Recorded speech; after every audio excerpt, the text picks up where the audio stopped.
bullshit. I've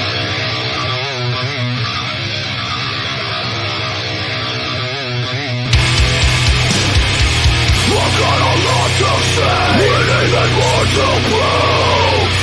I can tell the stress out.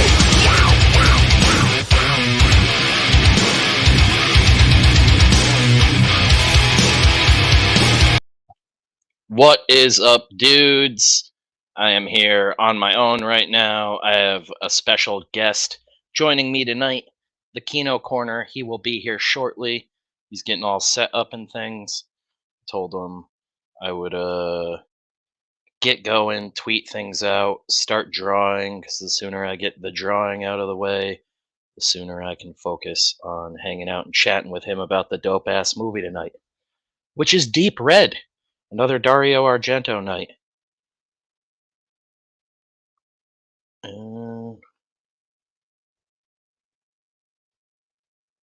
I also just shot about it. Jesus, just shat about it. Just thought about it, but after I finish the drawing, I can also put my camera back up so Kino can also see me while we're talking. And I'll look like an insane person. I'm wearing like 3 different pieced together outfits for multiple days right now. Rocking the hobo chic. There you go, Mike. We'll come around here. I just got to keep an ear out for when Kino pops into the stream so I can add him. But we will come around here real quick and we'll get right into the sketching. Alright.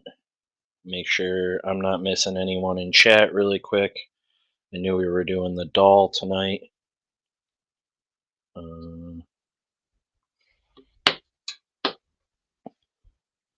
So we're going to make them real simple. So I got the banker from last night. I did some Michael Myers while we watched Halloween Ends, which was fucking goofy as all hell. Still don't know how to feel about that movie. Feel like I need to go back and watch it because I also hated Kills first and then fell in love with that movie as I watched it more and more. So who knows? We will see where it goes. We got our... Let's get the reference here.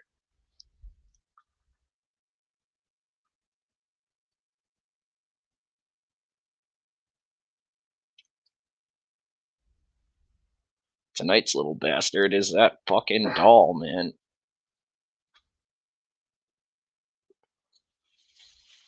I don't know what it is. I can't like trace it back to any specific like instance or anything like that, but like I'm just like Beth. I have like a weird irrational fear of fucking dolls.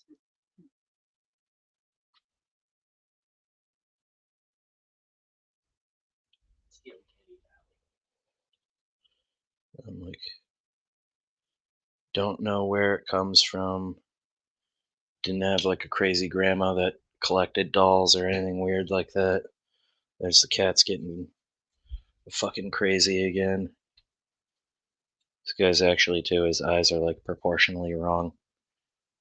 Like way low. We're banging it out tonight so we can get right into talking about the movie with Kino.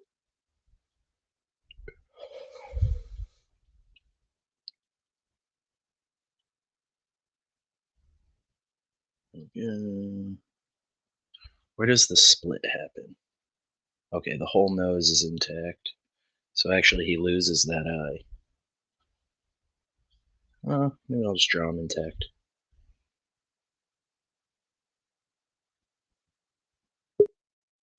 Oh. I think I just heard him pop in. One moment. Hey, what's up, man? How is it going? Can you hear me all right? Yeah. Am I good? Yeah, no, you sound great. Okay, cool. Sorry, I'm just cranking out this drawing really quick. Drawing that creepy bastard of a doll from Deep Red. Oh, yeah. You can see I have my Deep Red poster up here. Oh, hell yeah, man. I love it. I was watching the live stream you did the other night for the horror stuff and saw all of Oh yeah, right. Talked about horror for about 20% of it. that. I was dying laughing at that.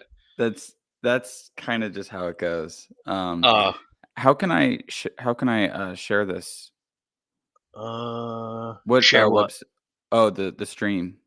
Oh, I'm just like youtube.com/death curse brings it up on there. That's probably the easiest way to share it. Oh, StreamYard is okay. just like a third party streaming app like Zoom. Yeah, yeah. Okay. It's back when I signed up for StreamYard, Zoom had like a wait list or some shit, and this was like free at the time. Oh, okay, cool. Yeah, I, let me share this. Um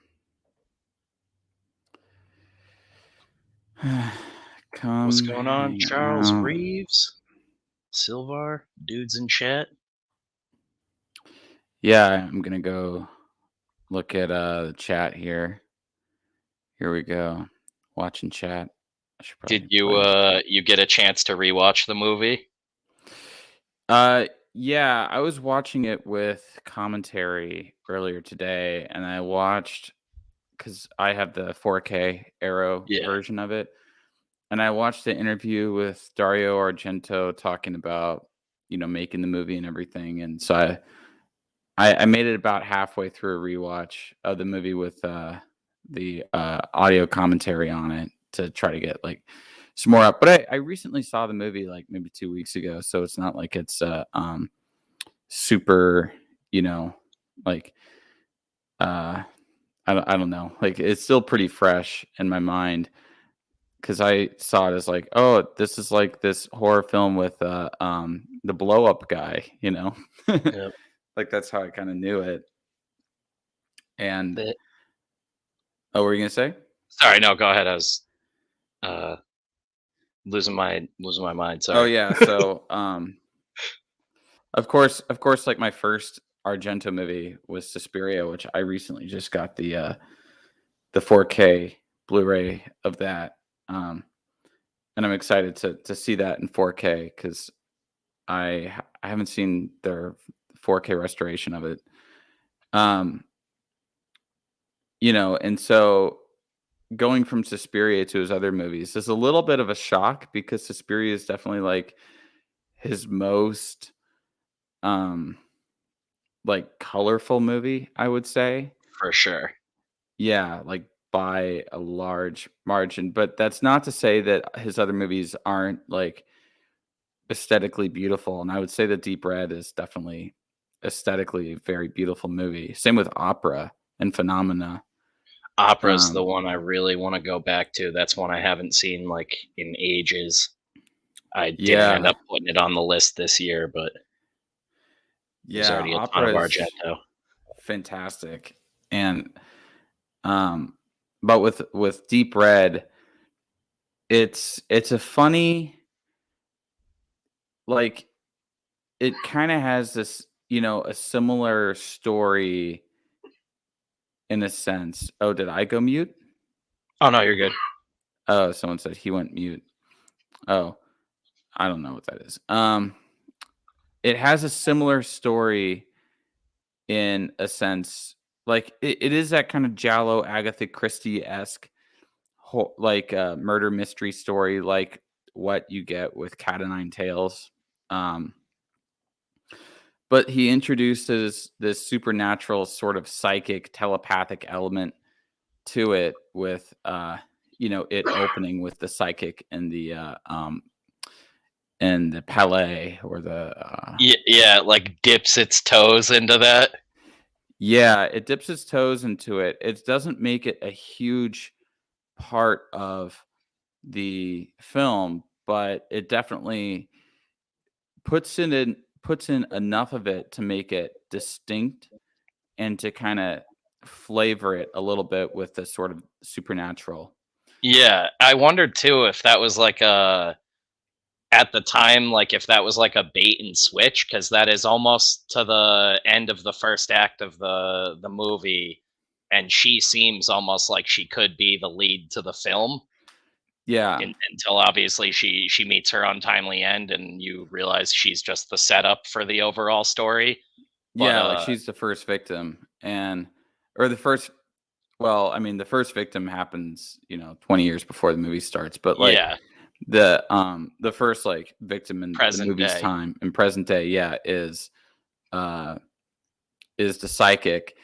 And yeah, I think that so Dario Argento said that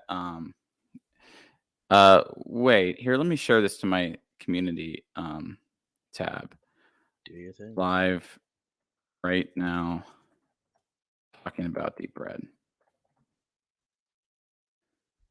It's like we're in no rush. We also get into a lot of tangents here too, usually. So Yeah, I just shared this to my community tab because that I definitely realize I like sound like a crazy person too. I normally have a couple other guys with me, but I'm riding solo tonight. well, I mean, Happy I'm to have here. you. Yeah. Well, yeah, so what I was going to say is that Dario Argento, and I was watching the interview with him, he was talking about Deep Red. It actually started off with um, the idea that he had was this site like telepathic person, this like medium or psychic who could identify the killer based on their psychic powers. And he had like the scene in mind that ended up becoming the scene in the theater at the beginning of the movie. So Yeah. that was like the kernel for the film. Actually, that was like the opening idea that kind of led him to making the script for the movie was that psychic. But as we obviously see, that ended up just sort of helping to set up the film. That the real film starts after that death. Yeah. That's that the story kind of takes on a life of its own eventually. You know that too if you're a writer, like Yeah, you'll start something yeah, with certain intentions, and if you got the right characters and they're fleshed out properly, it starts to go in its own direction. Sorry to yeah. cut And you off. what's no, no, no, you didn't cut me off. Yeah, what's interesting is that it only took him 3 weeks to write the script, and he said that it was the longest script he's ever written, and he had to cut it down significantly actually before shooting. And then obviously this movie is, also kind of famous for having multiple different cuts, being cut down for various ways and being just sort of cut up and Yeah. dismembered and like mutilated. Thankfully, the version that we have now is basically the version that is the definitive version. It's almost like Blade Runner and how many cuts it has. Uh, Yeah. but yeah, he wrote it in 3 weeks, and it seems like it kind of came. I mean, if you write a script that long, 2.5 hour long script, well, 2 hours and 7 minutes, but the script was for like a 2.5 hour long movie. If you write a script that long in 3 weeks, that's definitely coming from a place of just pure inspiration. You can't like force out a script in 3 weeks that is that Yeah. long. It also ends up being this good. Uh, it's just I just don't even One of think the it's most possible. influential films. Yeah, exactly, and it's all done like you know. He had I it done never in less knew than a that month. either. Like I didn't know that he had written it in like 3 weeks time. Like Mhm. that's up there with like Carpenter with the original Halloween and shit like that. Like Yeah. Yeah, it's writing a script takes a long time, but if that inspiration is there, you oh can yeah, really power sometimes through. yeah, strike gold. But 2 hours too, like you were saying, that's you might be able to write like a nice 90-minute movie or something really quick, but I at least feel like when I'm writing stuff like that, even in books, like that last tail end or those last like 20 pages or whatever, I always find the hardest. Uh for me though, it also that ends up being normally like the middle of something, because a lot of times when I write something like you were calling it the kernel, Yeah. uh that's like I almost have like beat for beat, like I have a like visual in my head of how something should end, or I have like an explosive opening or something, and I start there and build from there. But it's almost every time I get to the end, those last 20 pages of something that I'm writing are never actually the final 20 pages of it. But damn, man, 2 hours in 3 weeks that's insane. And then to make such a beautiful movie. Yeah, exactly. It's I mean, it just means that it really, like, he initially tried to co-write it with somebody, with another Italian writer, but because Dario Argento co-wrote Once Upon a Time in the West, Yeah. and he co-wrote it with this other writer, or no, with a separate person, but he basically said to this other writer, not the guy he did Once Upon a Time in the West with, but with this other guy who's going to work with on Deep Red, to that the guy would write part one, and that he would write part two. And co-writing, I don't know how people co-write, if I'm going to be completely honest. Like, it always just seems like not a good idea, and it ended up not being a good idea for Argento, because from what it sounded like, well, for one, he said he didn't like part one. Like, he didn't like what the guy wrote. So he didn't say it outright, but I'm pretty sure he just scrapped everything that other guy wrote and just started, which would make sense. That's happened to me, where it's like, it's not necessarily in writing, but in editing or in other things, right? And I try to have other people do these things for me, and I think that I'm very clear about what I want, about my vision, but they just don't really get it, and I end up That's having to scrap it. I was gonna say that's like it's so hard to do that even just on your own as a writer, like have your voice and your vision conveyed clearly in a script. I'm the same way. I'm like I mean I've co-written stuff, especially in comics. Like my buddy Yeah, in the room with me right now is my co-writer on a book. But for me and him, it was literally like countless hours of just getting together and bullshitting as friends and kicking the ideas back and forth. And then once we had like a outline and structure laid out, we had decided like I was going to be the one to go in and write the final scripts and like punch in the yeah, dialogue and things. Because it's so hard. You'll go back and forth a million times and you might come up with 100 different iterations where it probably is right, but it's really hard to get both people on board for the final like pulling of the trigger on things. And I imagine that's got to be even harder in the film world. Like there's a much smaller overhead and team and things going into to comics than there is film. yeah. Like, I know how TV writers' rooms work.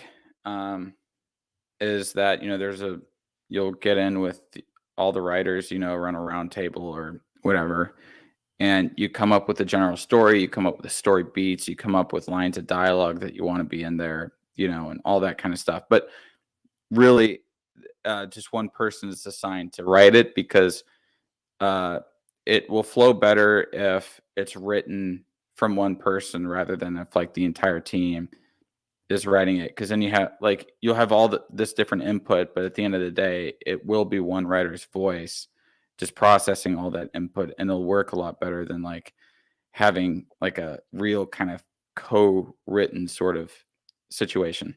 Yeah. um but yeah, so he tried to co-write this movie, and that didn't work out, so he ended up writing it all by himself. And it, as what usually happens with any movie, uh but with the good movies, right, is that there's always, like, things that go wrong. There's always shit that just happens that, like, you don't want to happen. It's making movies is really making movies. Like, once you have the script down, that's like you're coming up with the story. You have in your head the idea of what you want visually and everything like that. And then a lot of what filmmaking is just overcoming roadblock after roadblock after roadblock, headache after headache after headache. And it's just figuring out how best to deal with a whole bunch of bullshit, and a whole bunch of setbacks. And he initially he's talking about in his interview that he wanted to have prog rock in the movie, and he flew out to England to meet with Deep Purple, Pink Floyd, and who was the third band? It was Deep Purple, Pink Floyd, and a third band, Genesis. And all three bands were kind of into it, but they were all going, like, Pink Floyd was working on The Wall, and they were making their movie on The Wall at the time. And then Genesis and Deep Purple were going on world tours, so they couldn't make it. Yeah. And so and it was really just out of coincidence. He found these like young 23-year-old kids with a band called Goblin that he ended up having to make most of the music for the movie, which is now like considered just a classic horror film soundtrack. Some of the most iconic music. Yeah, exactly. And they're 23, when they made it. That's another thing I did not know. I gotta definitely listen to this commentary track. I don't have the UHD, but I got just the regular Blu-ray. Mm-hmm. And I think it still has a lot of the same commentaries, but it probably has a lot of the same stuff. UHD just has the movie in 4K. Yeah, the actual 4K. And it says 4K HDR. I gotta be honest. I don't notice the HDR. I have an HDR TV, I guess, but I don't even notice it that well. I think we're kind of hitting that threshold where like quality can't really be perceived any better by the human eye. But oh, hey, Mumkey is in the chat. Shout out to Peter Griffin Mahaffey. Thank you. Thanks. Mumkey and I are supposed to do a Is It Kino ranking all the Family Guy characters. Oh, nice. But he has to make the tier maker list first. So like I just the other day watched I can't even remember. I like my brain memory holes those fucking YouTube movies you guys cover with low res. Oh, I can't even remember what it was now. I just watched one of the episodes the other day. Lover? Oh, yes. That's exactly the one. I was telling Mike about it. That was one of the most uncomfortable watching you guys just talk about the movie was enough for me. And normally, like, I'll hear Low Res mention a movie, and I'm like, hey, I'll go check this out. I'm going to check out Halloween Ends tonight. Oh, fuck, man. Evil dies tonight. That's my wheelhouse, and that got me all fucked up because I'm like low res. I'm one of the few people that really liked Kills. Oh, I hated Kills. The schlocky madness that it was. Did low res tell you when it first came out? So I was only aware of you from your YouTube channel, but there's that guy in the tiger suit at the end of the movie, and I was like drunk as hell, and I paused it on a frame of the movie. It looked exactly like you, and I was only aware of you from YouTube at the time. I sent it to low res, and I was like, was fucking Kino Corner in Halloween Kills? And he was like, no, that's definitely not him, but go back and check out the dude in the tiger suit in that final scene where the town is like whooping Michael Myers' ass. Okay. I drunkenly thought that was you one night. I will. Yeah, I guess you might like Ends though. You're like maybe. Or I have my mind is open. I don't want to say anything about it. I have an open mind about it. I know that it doesn't feature Michael Myers that much. Yeah, so that was spoiled, and that's my biggest gripe was like if I'm along for because I just like slasher movies, if I'm along for the ride and this was supposed to be that like farewell trilogy they've been marketing it as the whole time, it doesn't make good on any of that. So it's kind of like a big fuck you to the people that were like actually into the first two. Yeah. It has like the ingredients to be an interesting movie, but there's so many plot holes and things that I think they mismanaged, and things that they like show too early, where if there were like slight tweaks, it actually could have been an interesting movie, but it's more interested in retreading other movies than actually doing something original. And there's a bunch of people saying it's like the most original Halloween in years, and I just think it's a bunch of people reviewing the movie that haven't seen very many movies. So I feel like a crazy person. Well, I So I'm really really liked. curious what you'll think. Yeah, I really liked Halloween 2018. Yeah, I really like that. I did not like Halloween Kills it at definitely all. goes back more, like swings back more towards like the grounded feeling of 2018. Uh, like that was the thing, is it goes back on a lot of that schlockiness of Kills. Yeah, It's very strange, but it backpedals a lot in that regard.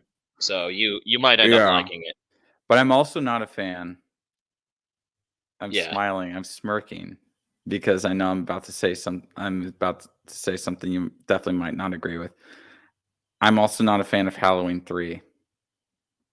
Oh, Season of the Witch. I don't like Season of the Witch. And I really, really wanted to love it because everyone was like, because I, th- because I mean, theoretically, right?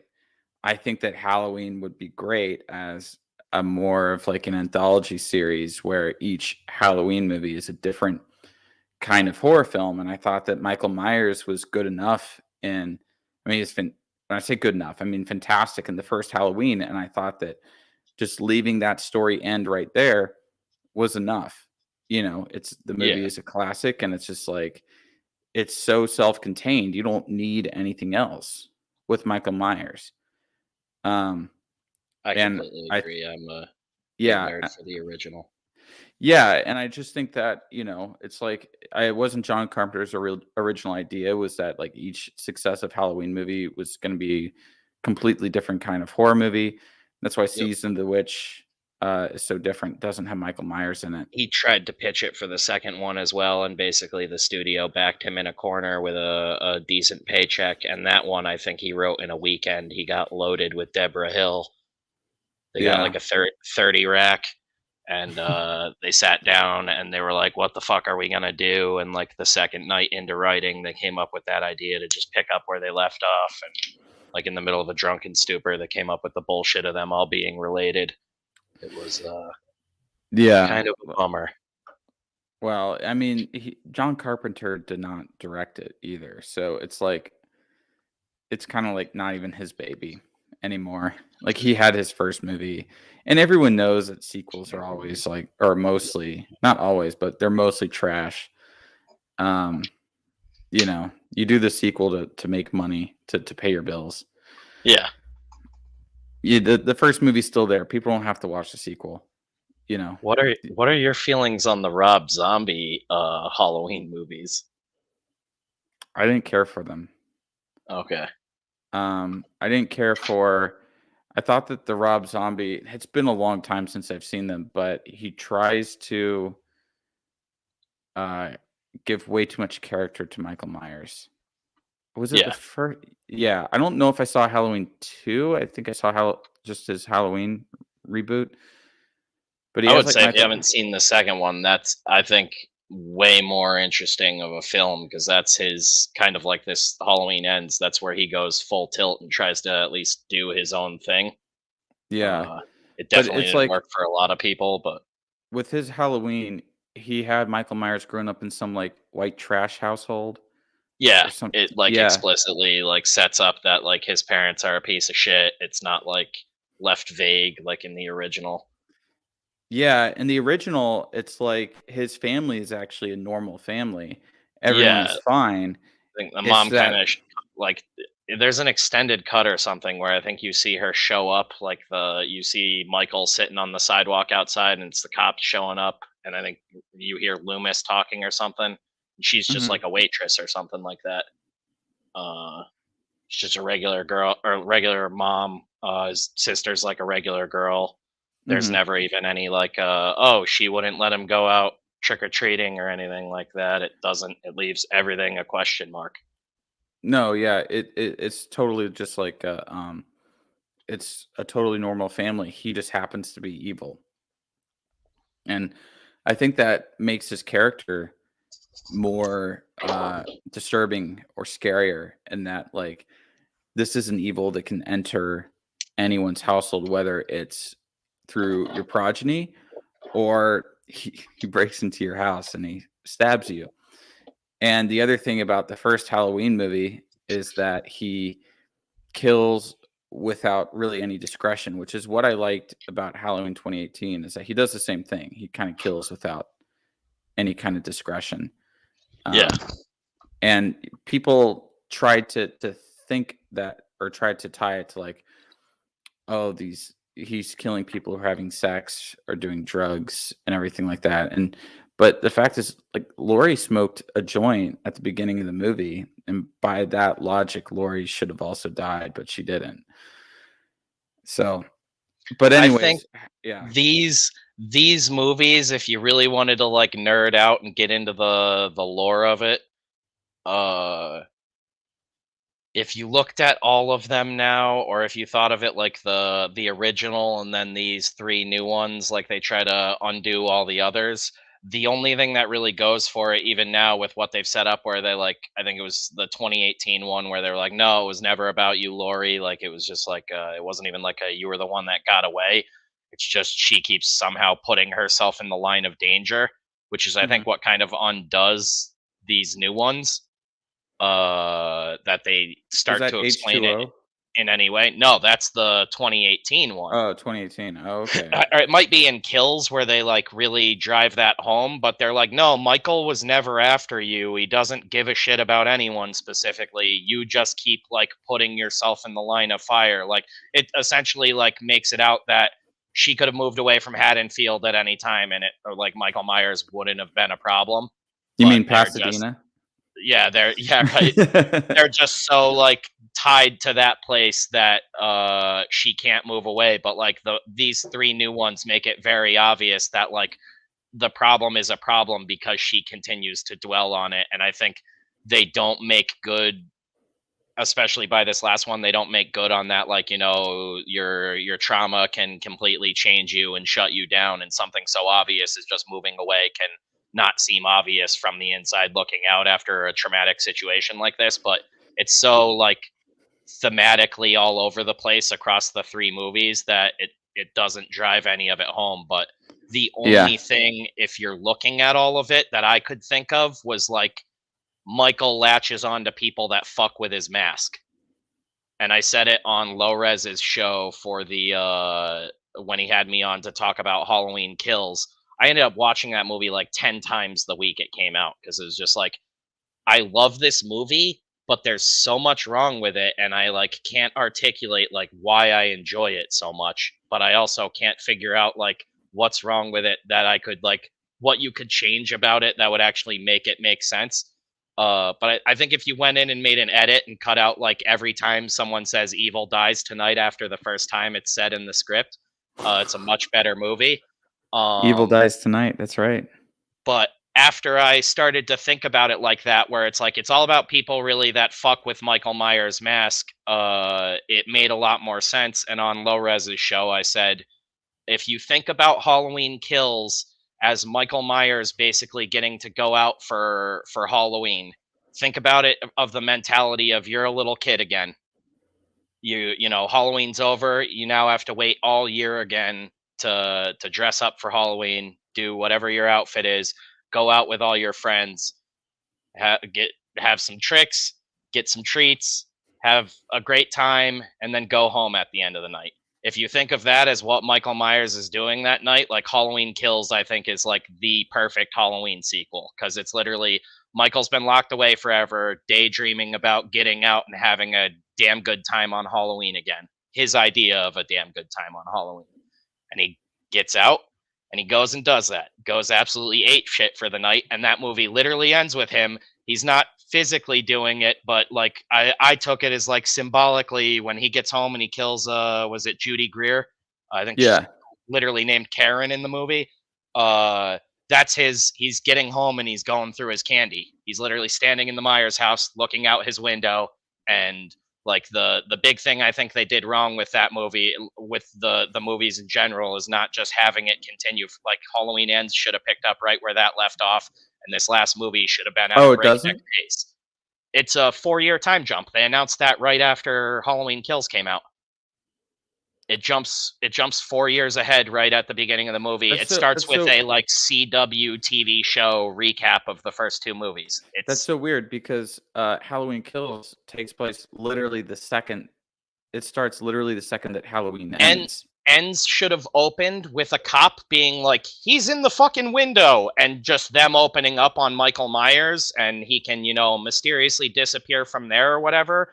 But like all the kinetic energy they built up over the end of Kills, where I was like, there's no way like this last one isn't gonna be a like bloodbath. Like there's like logically that's where they need to go if this is gonna be the finale. And I figured it was gonna, they're gonna kill Michael Myers and Laurie off because Jamie Lee Curtis basically is like, I'm too old for it now. Like this was gonna be her last one. And it's Yeah. like realistically, she's in it more than she's in Kills, but she still doesn't even feel like she's the main character of her last movie. And Michael Myers, it's weird all around. And the trilogy, just like everyone, It's a they wonky all trilogy. yeah, they stand all right on their own as solo movies, but then if you try to think of them as a trilogy, there's like no through line on any of it. But let's get back to it because the original Halloween, right?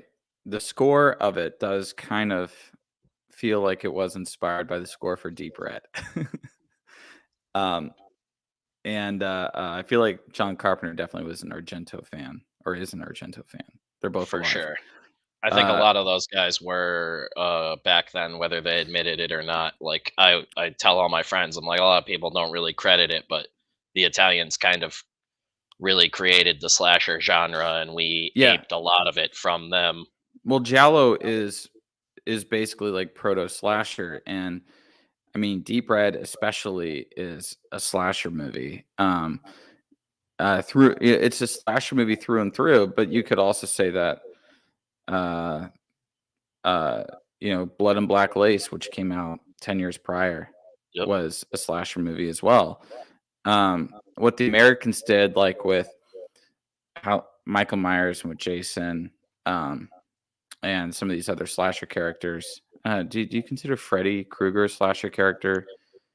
He's a slasher. It's weird because he's one of those ones that's kind of like in his own fucking category all by himself. Yeah, there's not like a bunch of I don't know. people you can put in there with him. He's a semi-slasher character, but let's take like the 2 big ones: Michael Myers and then Jason Voorhees. And Jason, who is was made essentially just to rip off of Michael Myers. And it was like it's they wanted to do like the fast food, cocaine version of Michael Myers because they saw that it was selling, which is exactly. But both people want to see it. Both of those characters, both of those slasher characters, exist in a kind of maybe a little bit more of a supernatural space than the Giallo slashers, where the Giallo slashers are typically real people. They're just mentally disturbed people who can be killed. And also the funny thing about a lot of these Giallo movies, something I do like about them, is that the movies all end the moment the killer dies. Like the moment the killer dies, no more story. It goes straight to credits. Yep. So spoilers, like when the killer dies, and the death in Deep Red is such a great death, where her necklace gets caught in the elevator and it drags her down, and then her like gold Netflix decapitates her, and you just see the bloody necklace going down the elevator, and then it cuts to credits. Yep. I just had Mike watch it for I think it's his first time seeing it. And I was like, okay. That's the funny thing too, is there's somewhere it's like if it does the right job. I'm trying to think of the one that was on the list this month that caught me off guard because I hadn't seen it in a while.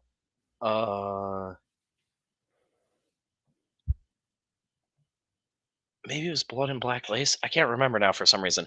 But if it does the right job, like you were saying, it's like an Agatha Christie novel or something. And sometimes, just like you were just saying, the credits roll when the killer dies, and that person you thought was the killer will die, and the movie keeps going, and you're like, hang on a second. And like that happens in Don't Torture a Duckling. Okay, that one I have never seen. I almost bought it. I can't remember who it is that does the release, but I almost bought that. Yeah, recently. it was Arrow. Arrow does. Okay, Arrow does it. Yeah. Yeah, I bought that one last month, so I gave it a watch I a heard few it's days ago. intense. It is. It's a small village in Italy. Well, it's Lucio Fulci who made The Yeah. Beyond, but this is less gory than maybe some of his later stuff because he's kind of known for being like a shock gore kind Oh of yeah. director. This is a Sleazy. lot. He's sleazy Argento. Yeah, but this is definitely more held back. This is more reserved of a movie. This so Don't Torture a Duckling flirts with sleaziness, but it never really embraces it. It actually, Okay. for the dark stuff that it deals with, I thought it dealt with the very dark stuff actually pretty well. And what it's about is that there's an Italian village, and 10 to 12-year-old boys are being murdered. So pretty much all the victims are young boys. And it kind of leads to this witch hunt against different sort of outsiders within the group. So, the crazy man, the woman who practices witchcraft, et cetera, et cetera. These people that are kind of seen as outsiders in this village. So there's really two villains in the movie, and the villain is the killer, but the villain is also the mob mentality and a kind of cancel culture based on tragic events, but people having no Okay. evidence. Sort of whipping up his kind of what Halloween Kills was trying to do, whipping up like Yeah. a mob hysteria. Yeah, but imagine if the mob hysteria results in absolutely brutal deaths of innocent people. Oh, okay. So like where it's expected to go. Yeah, exactly. Just I'm like, I'm I'm real curious. You gotta DM me after you watch Ends and let me know what you thought. yeah, Uh, I will. Yeah, I'm like, you know what? I'm excited to watch it because here's my thing, right? Is even I can enjoy even a bad horror movie. Like, I grew up watching tons of terrible horror films with my dad around Halloween, and there's an enjoyment to like bad horror where I can be like, "Oh, this bitch is dying in 5 minutes." Like, you're yeah, watching some like or and a lot of times even with like really bad horror, there's fun to be had, like Jason X, David Cronenberg's like small, like he's in it for all 2 minutes. uh, And then he gets killed like at the very beginning of the movie. Well, Jason X being like this, like, feels like a Star Trek porn parody with Jason kind of in the middle of it. I it's mean, surreal. it's such a bad movie, but it's still entertaining to watch because it's bad. Like, for some reason, I'm way more lenient on horror than on other dramas, or other genres. Like a bad drama will get boring. A bad comedy will get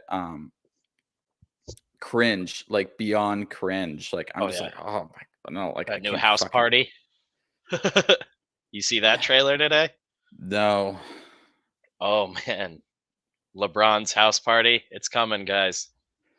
Speaking of cringe I comedies, sorry to you know derail things. you know what movie made me laugh more than any comedy in the last like 5 years at least? What? Barbarian. Barbarian Really? is like one of the funniest movies of the last few years. I I that's mean, I haven't heard that. I've heard like good things about it so far. I wasn't like in any you know rush to go see it, but you know who directed it? yeah, it was one of the dudes from Whitest Kids You Know, right? Yeah, Zach Krager, the guy with the gallon of Yeah, PCT in that sketch. yeah, Oh yeah, no, fucking just ridiculous. PCP. Yeah. Oh, so that's like, oh, okay. He's like, Wasn't that yeah. one of the like cannibalized Fox Disney merger ones too? Isn't that technically a Disney movie now? I don't know who owns that, but I did hear a story that like everybody turned it down. So like A24 turned down the movie. Tons of people turned it down. It ended up getting a budget of 4 million, and they shot it in Bulgaria. It takes place in Detroit. But Yeah, that's hey, wild. what's the difference between between a ghost town and a former Yugoslavian state in Detroit, Yeah. right? Didn't they just do that? Or where was it for the new? Did you see the new Texas Chainsaw Massacre? They did that too. They shot like, was No, it I didn't see the new one. Bulgaria? Oh man, it's on Netflix. It is Oh, I did see that. I did see fucking that. wacky. That was Like terrible. Hipster Town, Texas Hipster Chainsaw Town, Massacre. They Texas. got the guy Yeah. from, I think it was Low Life, played Leatherface in it. The only good thing about that was the very ending. Oh, Where the when like you think she's Tesla getting gag and all that. and you think she's getting away, and he just cuts off her head, and it ends. Yeah, that was Yeah. where I was like, was this just like a big like troll on millennials? That was what I was like. They should have didn't- leaned more into that because It felt like it was being made by Gen Xers or Boomers who were trying to troll on millennials, but it comes off more as cringe than as anything else. And it kept flipping. I was like, is this like old people making fun of young people or young people making fun of old people? Like I can't tell because of like the motivations never seemed clear. So there's two different movies to really compare. Texas Chainsaw Massacre feels like it's old people making fun of young people, especially like when he gets into the bus and they all take out their phones and we're like, "You're so canceled." Yeah, it's like a 40-year-old Asian man, gay Asian man. It's like, oh my god. And then the movie that's made by somebody who is around our same age. I mean, he's a little older. I don't know how old you are, but he's like maybe mid-30s. I'm 32. Okay, so he's like mid-30s. I just look 50. Yeah, so he's like mid-30s, and his movie is making fun of our generation, but it obviously is somebody from millennial generation, and that's Spree. Oh yeah, I saw that With Joe Keery. That's solid. Yeah. Yeah, and that movie actually understands the internet, understands internet dynamics. I was just hanging out with him like 2 weeks ago. You the lead director. a wild life. I do lead a wild life. I accidentally was hanging out with him because I was at a giant house party in Miami, and I ran into him, and I was like, "Eugene?" And he was like, "Yeah." I go, "I'm the Kino Corner." And he's like, "Oh, holy shit, how's it going?" And then we had like these like girls who told us that they had these like blogs, and they was, and both Eugene and I were just making shit up, and like we just bullshitted them for like 30 minutes, and then they're like, "This is such great stuff," and we're just like, I'm just like writing fiction. Like both of us are just saying just schizo shit. And then she asked me what my name was, and I said, "I'm Crumps. You can look me up on Twitter, but I'm big on Substack. My name is Crumps." Oh I don't know if you know who Crumps is. I'm not aware, but He's anybody like being big on Substack is sad. he's like a dime square lolcow. Oh, okay. So like the whole dime square scene, like Red Scare and like yes, Betsy Ross and that whole crowd. Crumps is like the Substack writer who is. I was like telling you for or I don't want to mention it because I don't know if you mentioned what you're working on publicly yet, but I hit you up in DMs. It's like, get Dasha. She follows me. I should slide into her DMs. Dude, whatever movie you do, I don't care. You're doing some art house shit with not a line of dialogue in it. Get her in it. Yeah, I should slide. But you know what I'm talking about. I'll pay her to be in a movie. Yeah. No, I know what you're talking about. It's like Kino, a Kino. Yo, Jared White, what's happening? My friend Jared White, he's one of my IRL homies from back home, my hometown of Pensacola, Florida. Oh, nice. We just watched your movie today. Oh, you did? Oh, no. Yeah, man. I told you a while ago, I've been meaning to get around to it, and my buddy Mike's in town helping me with some shit. So I was like, yo, do you want to check out Kino's movie? It was great, man. It's a solid movie. I was not expecting to like it. Like, no bullshit. I'm not into slice of life movies. Mike isn't either. We were like, this is the last like, if it were like any movie we had to pick on our own, it weren't like somebody we knew's movie. It's like, this would be the last movie on the list we would pick. We've been watching like dumb, shitty, schlocky horror movies. I've been making him suffer through like Vinegar Syndrome releases. I just ordered a few things from Vinegar Syndrome. But yeah, we both were like, this isn't something we would normally go for, and we were fucking laughing our asses off. I love that it's thanks. shot on film, so I was nerding out the whole time, and I had already seen your video before about making a movie, and like knew about at least the bits of struggle you had shared, and was like, oh man, that made it even more interesting watch. I don't know how so much drama happened on that set. It's like you said, man. It's like, and that's all I keep hearing is that like directing is just a lot of problem solving. Like It's all problem solving. Like when we, so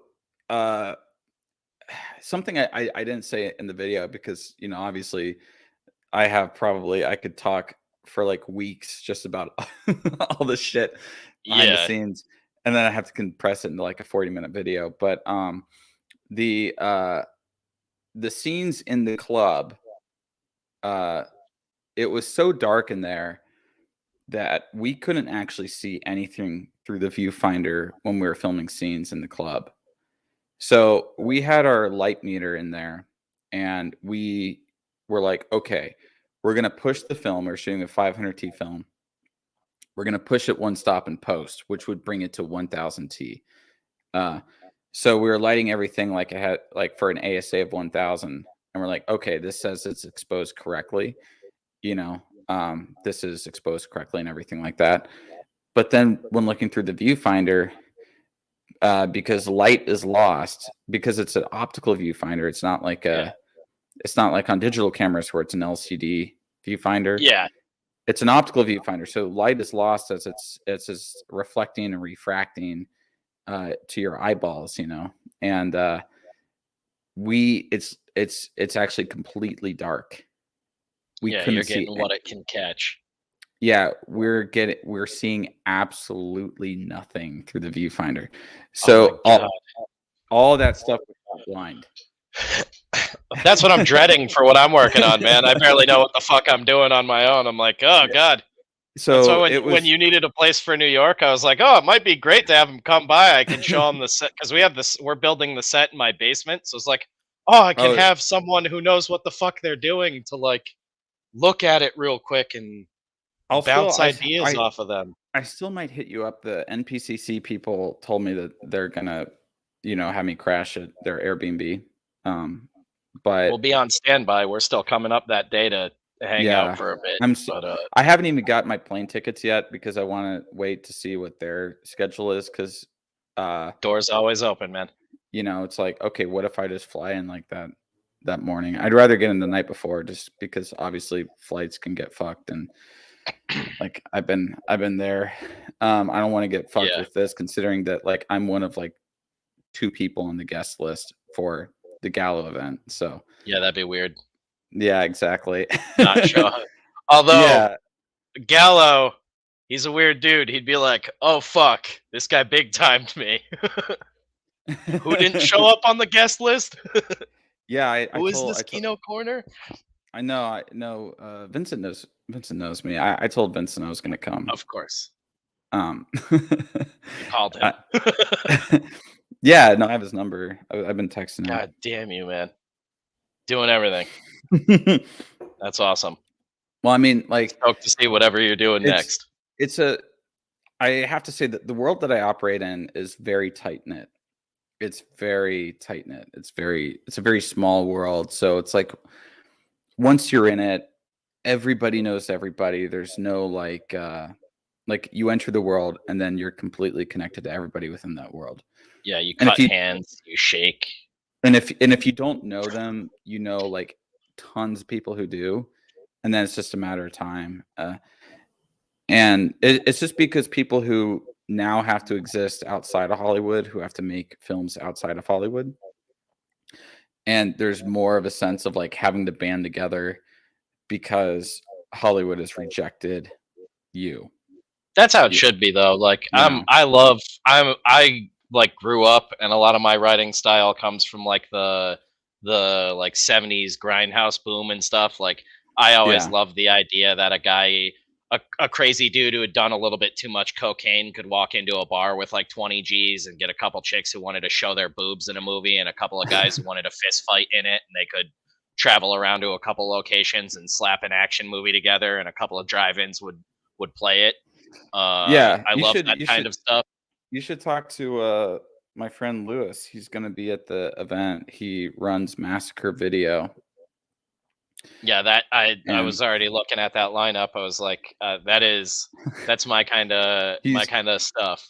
we're I'll start from there and go all the way to like A24. Like, yeah, but he and I became friends because we both are fans of shooting on 16 millimeter. So he's also a big 16 millimeter filmmaker. very cool. When I say big, I mean like he's big into it. Neither of us are big. we're both very niche. But You're so modest. You're the I mean, director of Wasted Hours. Come on, man, act like it. I fucking love that. I unironically love that movie. I'm not just fucking inflating your ego. Did you? Okay, so here's a question: did you recognize any of the actors? No, but so it fucked me up the whole time. Granted, we've been like drinking and hanging out and smoking all day, but the older horseshoe haircut teacher gave me such a Rob Reiner vibe. Like, first off, Oh did you yeah, do the casting on your own? yeah, I did the casting on my own. Yeah, the casting's great. What the fuck's was it Salim?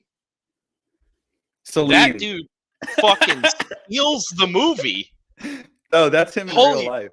Holy shit, I was like, dude, like anything I made, I would write a character for that dude. I was like, holy fuck, he just like turns into the movie, is like, I'm gonna fucking take over and fucking rant about the Crusades really quick. We were fucking dying. Like, I genuinely dug the movie. And we went into it, we're like, no fucking clue what this is gonna be like. This might be a real backpedal from the weird shit we've been watching.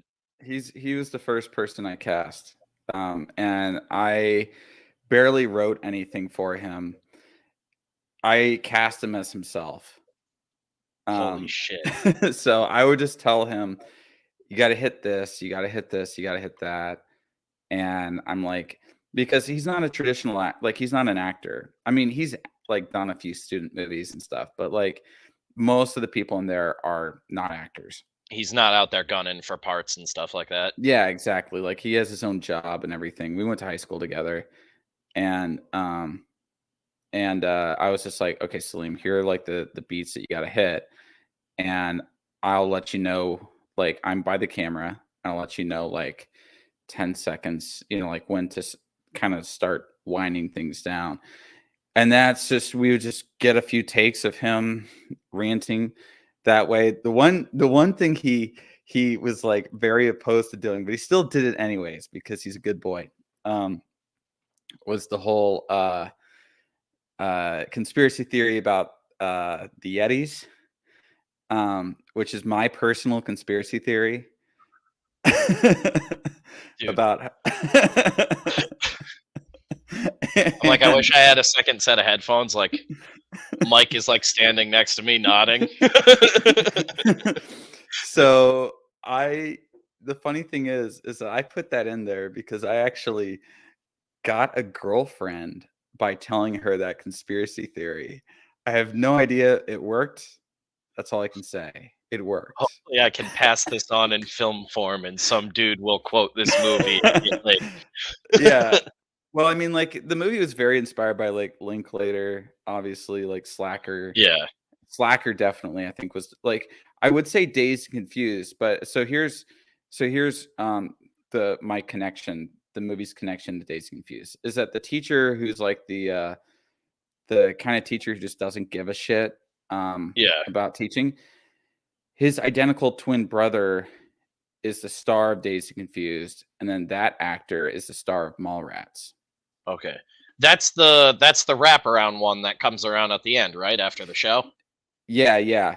Same guy? So his name is Jeremy London, and his brother is Jason London, but Jeremy was in Party of Five, Mallrats, Gods and Generals, and Jason was in The Man on the Moon, Dazed and Confused. Big in like the like late 90s, right? Going into the 2000s. Yeah, kind of.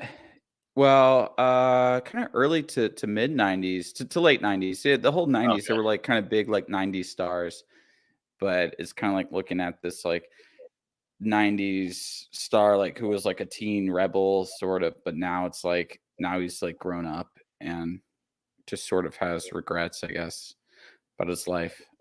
So were you just casting people from like around that area?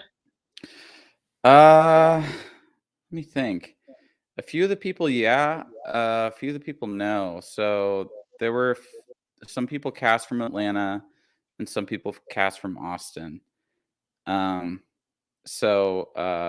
we had.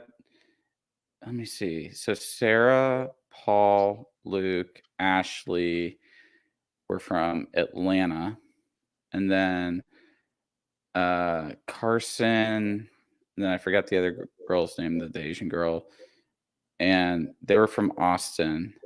And then the other people were mainly from, yeah, like around that area. Jeremy was living in Tampa at the time. I had initially cast somebody else, but I fired that other actor. So you're really pulling in people from all over. Yeah, for a budget of $75K. How many days did you shoot for? It was a 3-week shoot. Damn, man, you were Yeah. slamming. It was no, and actually all the problems I got from people were from not the non-professional actors who were like my friends. I essentially cast the plays like themselves in a way. My friends who I cast were all just like having a great time. Actually, you know the guy who's like the drummer who's just like high and drunk the whole time? Yeah. Ryan, he does all the music to all my YouTube videos. Okay. So, and he did the score for the film or the music Very for cool. it. And our guy dropped out like 2 days before shooting, but we were going to shoot at Ryan's house anyways. So I just asked him if we could just like, if he just, like last second wouldn't mind like being in the Will movie. you be this burnout? Yeah. Yeah. Will you be the burnout? Yeah. And he's like, yeah, man, like super cool. Yeah, he was great. He was one of our favorite characters. And then the one scene where they're smoking weed, that was so there's a funny thing about that scene is that we made a whole bunch of fake blunts. We're gonna do a lot of different takes of it. And Dylan, who plays as Chris, the kind of bully character, he's like the main character of the movie. He's kind of a pothead in real life, and he's a pothead gym cell.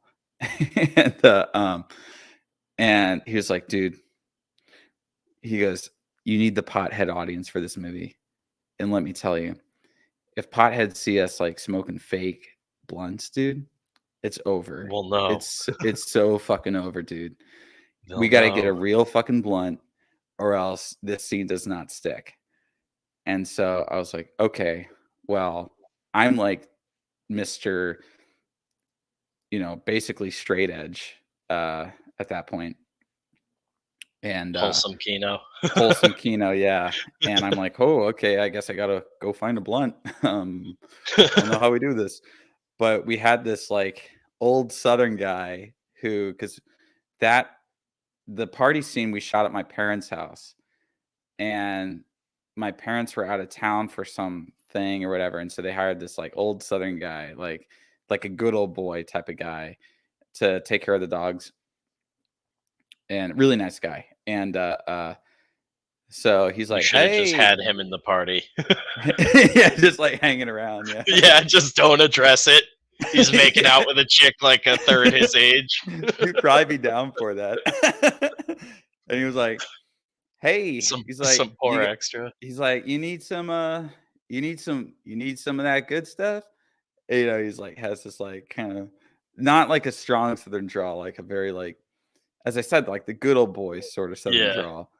He's like, here, I got some in my car. My friend grows it. My friend grows in his backyard. It's the really good stuff. Trust me on this. It's the really good stuff.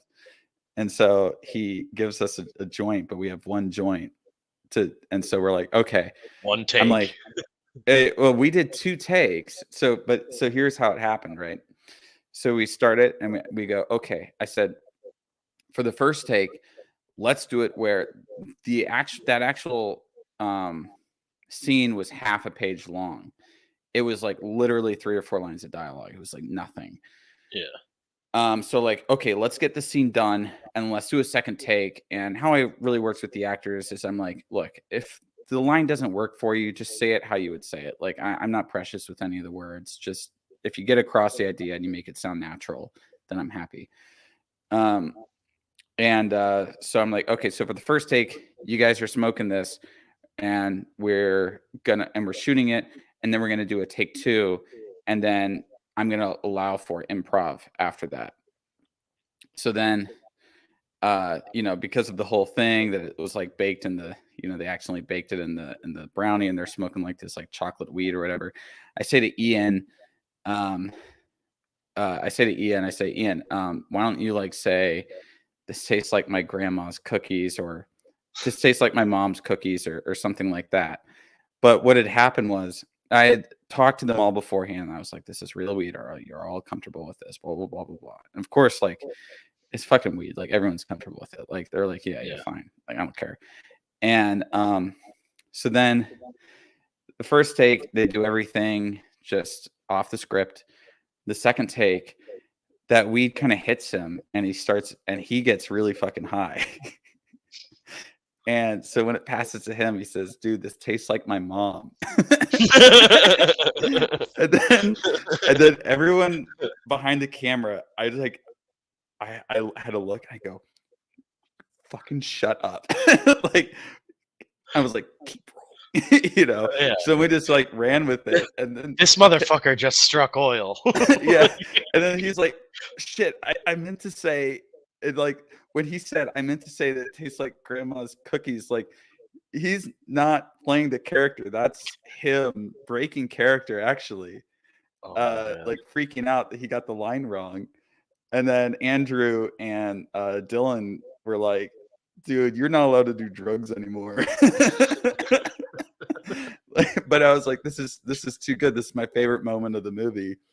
And then afterwards he was like, Peter, I don't know if I can drive home tonight. And I'm like, probably not. I'm like, you can stay here for as long as you want. He's like, I have a question.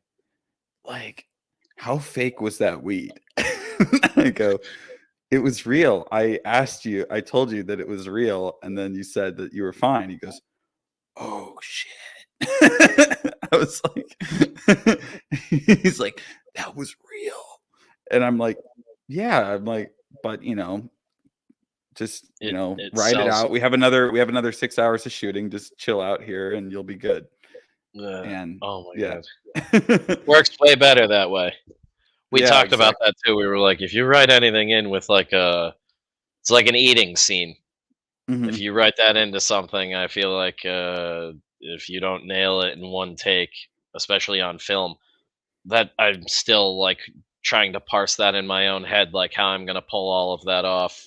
You notice that like a lot of eating scenes, there's close-ups of the food, close-ups of like the mouth, and then like having the dialogue happen more than a medium shot. Yeah. I'm like to learn a lot of these things. Or they like hardly really eat. They'll eat like little bites, but they won't eat that much. Yeah. I'm gonna shoot movies where people are just eating giant plates of mashed potatoes at all times. You're gonna do like Matilda with the chocolate cake. Yeah. But it's potatoes in all of my films. There's ways to get around it. I'm basically making a faux snuff film soon, Kino, and okay. Yeah, it's been real hard to get people involved when you're like, I'm making a snuff film in my basement. Come stay over and help me with the production over a weekend. I promise it's safe. I swear my girlfriend's real. I don't live here alone. So speaking of snuff films, getting back to Deep Red. Yeah, right? Getting back to Deep Red. Circling back around. You know how he did the cleaver? So actually all the hands that you see in Deep Red of like the killer killing the people, that's all Dario Argento's hands. Yeah, they do that a lot. Yeah.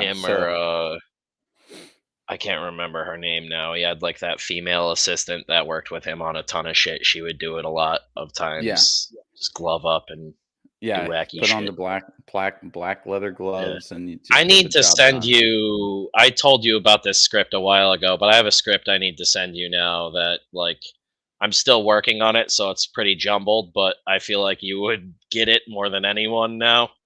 Okay. Uh yeah. Sorry, I didn't mean to cut you off, but I'm like before I forget that Oh yeah, no worries. Yeah, I the need to send you something real stupid soon. but what I was gonna say is that when the psychiatrist is being killed and she's crawling on the floor and the cleaver's going into her back, right? That was actually a real cleaver that was striking her in the back.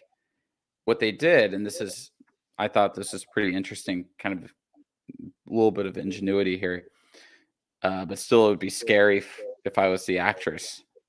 Is they put a metal plate on her back to protect her, and then they put beef, and then like a meat, like Yep. on top of that with like You can fake buy blood. pork belly.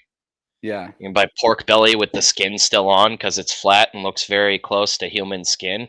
Mhm. And if you ever realize in those frames too, they'll go into a very tight close up. Yeah. I would assume too, them being Italian, there's like pork is real big over there, especially back Yeah. then. So you could probably get shit like that constantly, and like literally a stretch a nice flat pork belly if you shave all the hair off of it and everything. And you're talking like real tight close-ups and stuff where you're hacking into it, you would not be able to tell. That's that brilliance of editing and everything too, is like Yeah. you're getting Exactly. just the frames you need for your brain to put everything together and be like, oh fuck. It's the same thing when Fulci does like the eye gags and stuff in his Mhm. films. Like it feels like when you're recalling it that it was way more gruesome than it actually was, and like when you go back and watch the movie, it's like 3 frames and it's gone. Like Yeah, how I actually pick up on that quite a lot is uh when I edit my videos about these kinds of movies, and I realize how little of a presence these gory clips are in them. So when I was editing my video about Antichrist, I realized upon editing that the shocking stuff comprises maybe 1% of the film. That yep. 99% of the film is not shocking in the least. It's actually, I think, a great art movie about loss and about it's about loss and it's about grief and it's about kind of the evil of It's an nature. intense movie. It's an intense movie and it only needs like just a few shots. Really, it only needs just a few shots to make it just like people are like, I couldn't handle it. And it's when it comes down to it, it's the clit being cut off. It's Yeah, I haven't his seen it dick since being, it's been a while since I have seen it, and that immediately it gives me a whoo. Even me, and and I like so fucking I've seen a Serbian film. I'm into a lot of the same stuff you cover. Like yeah. uh You know that my video on Antichrist is the second biggest video on my channel. of course. That is Yeah. that is on brand, man. I'm happy to hear and that. and I recreated There's still some the things, man, though, like cutting a clit off, and I'm immediately like, ugh, I recreated it's the gonna you be a know how bad night. she smashes his dick uh um with a piece of wood and then makes him come and he comes blood. I recreated that in my video, but I just got my female friend. Um I was like, "Hey, can you don't worry guys. Don't worry guys. I'm a true cell. She's just a friend, guys. Don't worry." I got my female It's friend nothing serious. who had been like helping me out. She's like a family friend of mine. She'd been helping me out on my videos for quite a few videos actually when I was in Florida. And I was like, okay, I have this hot dog on the ground. Here's a log. I'm just gonna film you smashing this hot dog on the ground. And we did like a few takes, and I was like, good. And she's like, she's like this like real kind of Southern girl. And she's like, do I want to know what this is for? And I'm like, you probably don't want to know the context. It's probably best if I just have you smash a hot dog in the dark. Yeah. Yeah, exactly. I'm like, That's a cool chick, though. That's a good fucking friend, man. If you could just be like, yo, I need you to come out to this strange area and smash a hot dog real quick, and I'm gonna film it, and it's not a sex thing. No, yeah, no, she's super cool. Her whole family, like when I say like family friend, like I celebrate Thanksgiving with this family. Like they're good. They're basically like family to me. So she's basically like another sister to me. And so I was like, hey. making the closest people to you suffer for your art. Yeah, exactly. Right. I gotta test that on Mike. Just start calling him in the randomest hours, like, yo, I need you to get over here and smash a hot dog for me. Well, see, now I'm using University of Texas students. Oh, brilliant. Yeah, because UT is like down the street from me. And so I'm having a UT student come out tomorrow to film my video in which I go through my entire film collection, Blu-ray collection. I don't know how my Blu-rays, it's either in the high hundreds or it's 1,000. It doesn't look like a whole lot actually on the shelves, but it's just because, they're so thin. And I have a lot of box sets. Like I have the Ingmar Bergman box set that's like 34 movies in it. I have the Fellini box set that's like 20 films in it. I have all the different Martin Scorsese World Cinema box sets. What I like about the Arrow movies is when I get the limited editions of the movies, like the limited edition for Deep Red or for Tenebrae or for Phenomena or for all these films, like they are chunky. You put them there and they stand out. I also have the limited edition Umbrella Entertainment version of Martyrs, of which only 250 were made. Brutal one. Only 250 were made. So, what's funny is that my Discord server, 3 of us have this version of Martyrs. So out of 250, 3 are in my super small Discord server. That's your destiny, is to unite the 250 in your Discord. Yeah, exactly. The Martyr Bros of Martyrs. Yeah. I love Martyrs. I'm gonna cover it. I was talking that it really, the only thing that is holding me up is just work stuff, because I have a really big work project I'm working on right now. I don't know if you saw the pics of me on set from like a little. Yeah, I have no fucking clue what you do for a day job. I didn't quite understand it, other than that you worked for like a tech company. I'm the head of the media department at a tech company here. You're just shooting all sorts of video stuff for them, whatever they need.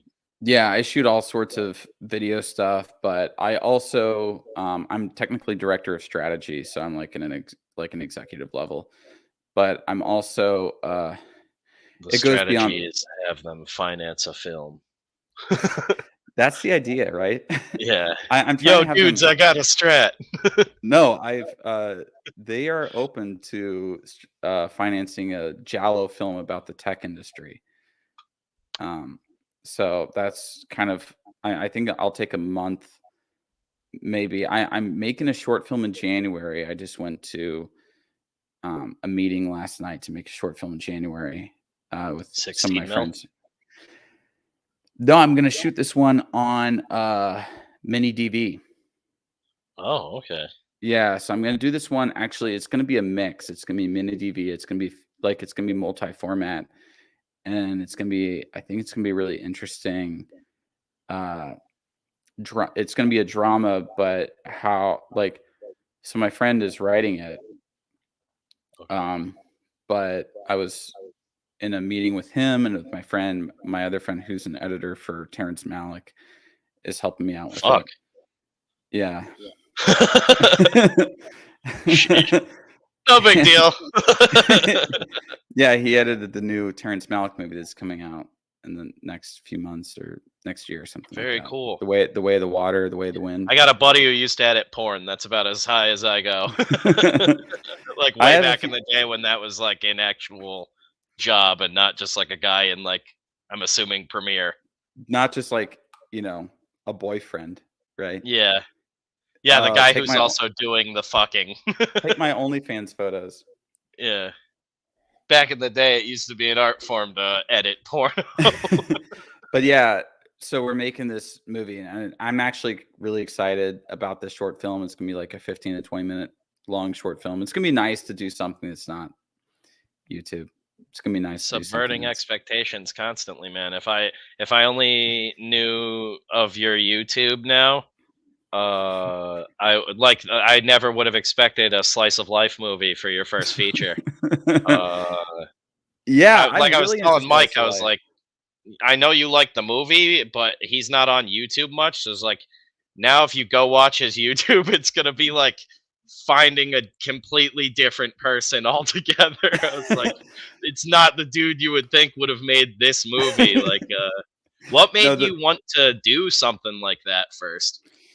What made me want to do something like that was I have had many scripts. So I worked in Hollywood. I was a script doctor.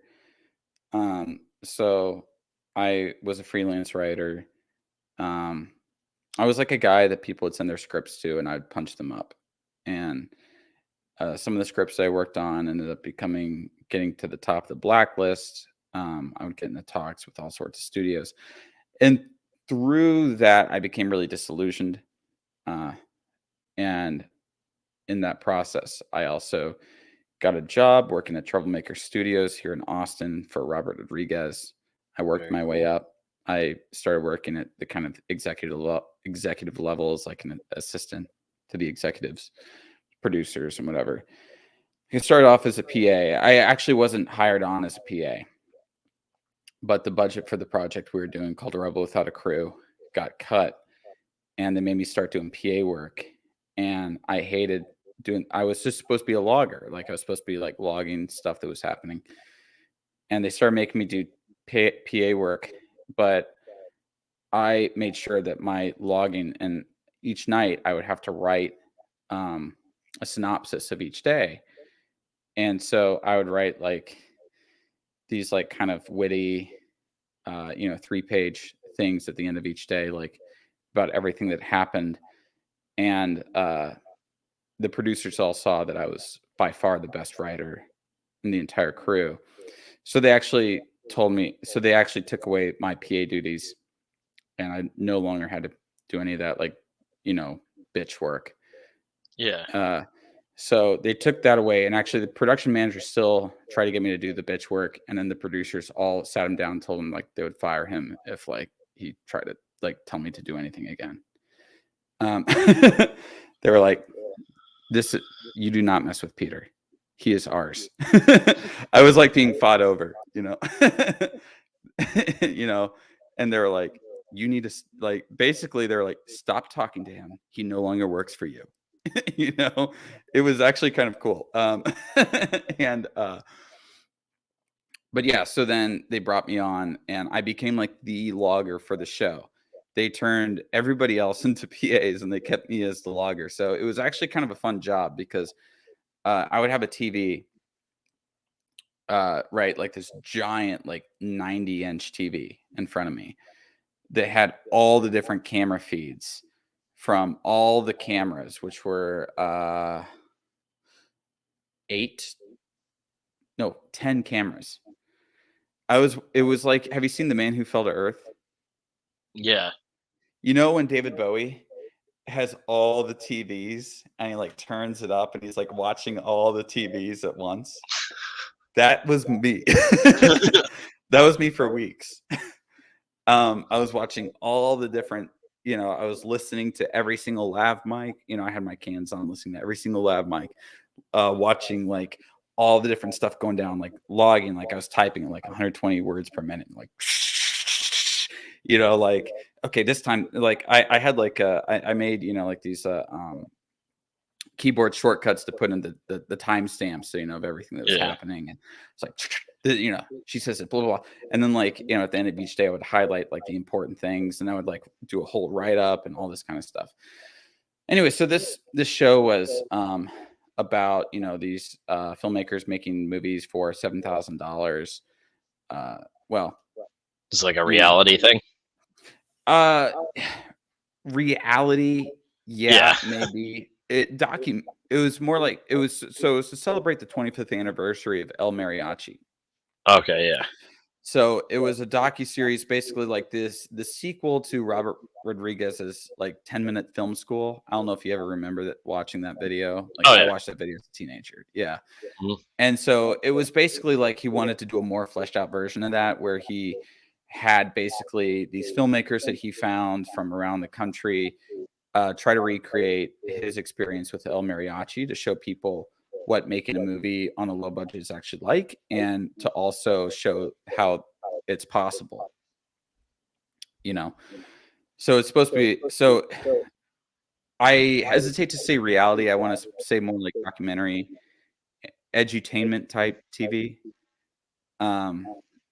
It's because I've worked reality, and reality is way more sleazy. What have you not done? I started off in reality TV. That was, oh God, that was the worst. Crazy. That was the fucking worst. Yeah. I'd rather work porn than reality TV. You're Bad Girls Club. No, my very first gig was a spinoff of Party Down South. Oh man. Yeah. And I got that right after I dropped out of college. I dropped out of college at the end of my second year, and I bought myself. I used some of the money that I would have put into my third year to buy myself. This is 2014 Canon 5D Mark II or Mark III. That was like the big one at that time. Yep. I started shooting my own stuff. I started getting into my local film industry. I got hired as a PA on a short film. It was a free, I was working for free, but I was like 19, 20, and I was living with my parents, it's like, I didn't have any expenses. I was just like, yeah, I just want to work on a film set. I just want to like, you're at that period where it's like now, right? If somebody wanted me to work on something, I'd be like, you have to pay me. I'm not going to do anything for free now. Yeah. And I'm pretty expensive now too. But at that time, you hear that, everybody? Still available, but he's expensive. Keep that in mind. No, you want to know what my rate is for directing? And now I'm not doing this for the short. If you want to throw it out there, this has just become the greatest Kino interview ever. Has anyone done this already with you? No one's done this. Right. So, sweet, I'm getting the scoop. So the short that I'm doing in January, I'm doing for free because I'm doing it with a whole bunch of very experienced people that I really like, and I want to make stuff with in the future. Yeah. And like very experienced filmmakers, and this is like a way for us to kind of, to me, it's like, oh, it's a weekend thing, and it's to really kind of suss out like, see if I want to work with gel. Yeah, exactly. So that's kind of how I see that. So I'm willing to do that for free, but like friends projects and stuff like that, if you're a good friend of mine, sure, I'll do it for free. Like if it's YouTube shit, I'll do it for free. It's because like there's not that much money in YouTube. There's really not. Like most of my money I make through my day job. Yeah. And I get it. It's like I completely understand it. But if you want to like hire me to like, if I don't know who the fuck you are and you want to hire me to like be a producer or director on your thing, and I'm like, I don't know who you are, it's $600 a day, which I think is reasonable. Yeah, that's not outrageous at all. Yeah, I think that's reasonable. You saying you're expensive? I thought you were going to say something crazy. Yeah. No. It's expensive for people who are making short films. Just make a breakneck like I'm gonna hire you for 2 days. Yeah, Make like it happen. for a feature film. Yeah, No, but it I want to also be the modern day. I want to be somewhere between Roger Corman and John Carpenter. Okay, that's what I'm going for, Kino. So when I well, got my like Corman brain going, I'm gonna hit you, you up with the most insane deals for director gigs. you want to know how much money I made off of Wasted Hours? Sure, of course. I'm still in the fucking red. Oh, you are okay. I That was one of the things I said to Mike. I was like, I'd love to know, like, I mean, we don't need to talk about it on here. I can pick your brain off stream, I'm sure, sometime. But I would love to know, like, the breakdown on that and like a whole bunch about it. It was fascinating to me about because the it's like, budget. yeah, like, Most of the budget went to the people. okay, that's what Yeah, I assumed. Like, so yeah, because it has a cast of like 24 people or something, and I made sure. So, were you feeding people and stuff on set? I'm I assuming. was, of course. So I Yeah, try to be a very humane director. yeah, The people, the non-professionals, and when I say non-professionals, or no, the unprofessionals. So I don't mean non-professionals, which are like Salim and so and so who like aren't actors, but they decided to be in this movie, and they all had a great time.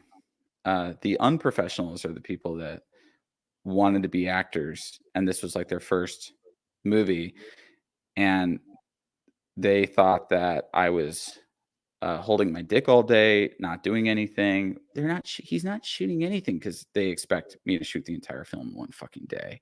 yeah, And I'm like, we're shooting fucking 5 to 8 pages a day. Like we're shooting 5 to 8 pages a day. I've worked on Hollywood sets where you shoot half a page in a day. yeah. Like we are moving at a breakneck speed, and you people think that I'm like holding my dick in my hands all day, like not doing anything. I'm like, you people are fucking retarded. How It, long was the script altogether? it was a little over, maybe it was like 110, 120 pages. Okay, over 3 So weeks. yeah, so we ended up I ended up cutting about 16 minutes of the movie. So it's 84 minutes now, but it was just a tad over 100 minutes before. And I cut a lot of scenes that I actually liked, but did not help with the pacing. It made the Yeah. pacing weird. So I was like, okay, I have to cut this, even though I like the scene. I just knew that the right thing to do was cut it. And I also knew that for like a first movie that I made when I was 24 years old, that I shouldn't have it longer than 80 minutes because who wants to watch a movie more than 80 minutes from somebody who's like barely out of school? Yeah, I got it. And I was like, I think we got time to watch this. And I was like, we can put on Deep Red, and we literally had exactly enough time to watch your movie and Deep Red. I was like, slam dunk. Yeah, I'm a big fan of the shorter movies too. I like Yeah. if a movie is like 80, 90 minutes, I'm like, yeah, fuck yeah, I'll just I'm like, pop it on. Kino's $600 a day if we want to really fucking Corman this shit up, get real schlocky. We got a gorilla suit in this area in my backyard that looks like a desert.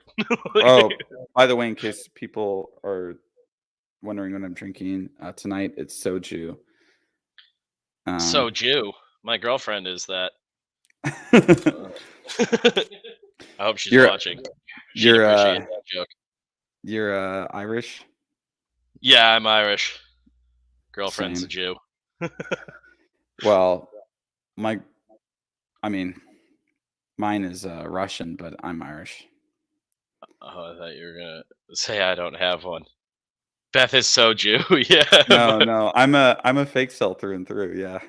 This is one of the dudes that does Death Curse with me, Ryan Wynn. Oh, okay. No, I've been in. Dude, I'm getting the fucking scoop tonight. Yeah, you're gonna. I've been in a complicated relationship. Kino and the real girl.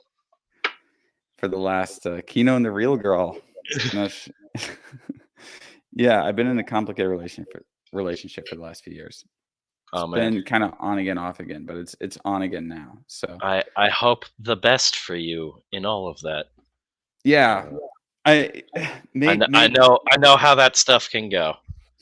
It's funny. It's I had a comment on my Blade Runner video where someone said like, Kino, we know you're not an incel, but we still like your videos anyways. We'll allow it. Yeah, we'll allow it. Your videos There's are good one enough. there's one pedestal for you on the throne. Yeah, I've like I I don't know. I never really had a problem with dating women or anything like that, but Yeah. at the That's same just the time, character you play on the internet. I mean, it's a character, but definitely does. Oh, you're cutting out a little. They got us. Shit. We got Oh, I can hear you again. We got too in depth on Kino Corner tonight.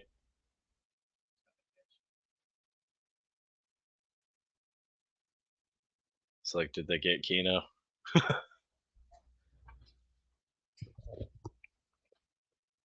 We got a perfect freeze frame of him.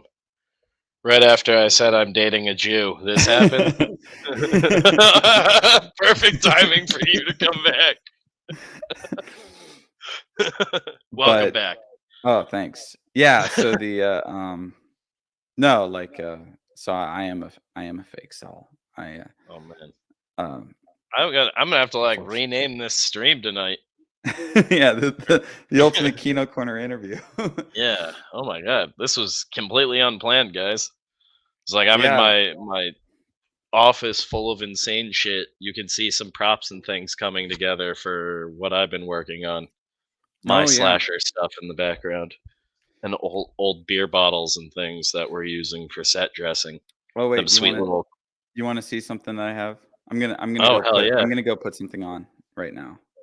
Oh perfect. You know what? You walk away. I'm gonna go make another drink real quick too. So we'll both walk away for a brief moment.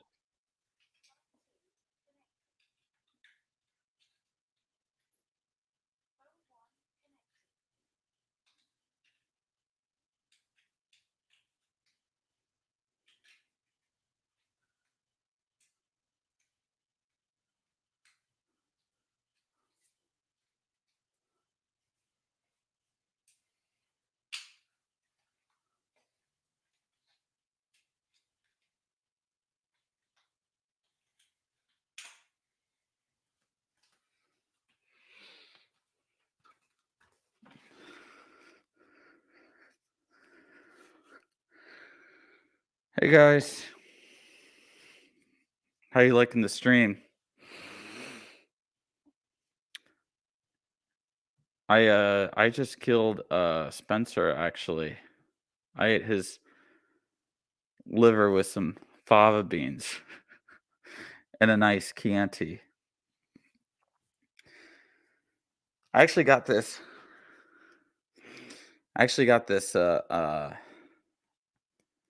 mask here because I was planning on doing a video on Silence of the Lambs, which maybe fuck, this mask actually kind of hurts to wear. I'm just gonna this mask is like very uncomfortable. It really digs into the bridge of my nose. That's the way Spencer would want to be enjoyed. R.I.P. Oh my god! I ran to grab another drink really quick, and I'm back. That is that for the next movie. No, I had a patron of mine who told me she would pay me to do a video on Silence of the Lambs, and I just never kind of got around to it. Oh, well, I thought you were gonna say pay you for a private video wearing that or something, like real kinky. no, this patron of mine is a married woman. Oh, yeah. I'm sorry. But yeah, no, she's gonna pay me to do a video on Silence of the Lambs, and I ended up not getting around to it. And it's also I rewatched it. I love Silence of the Lambs. but I also don't know how to make a video on it and not have the woke crowd completely go after me, if I'm going to be completely honest. You know, Do you care about that? have you read the comments to my A24 horror video?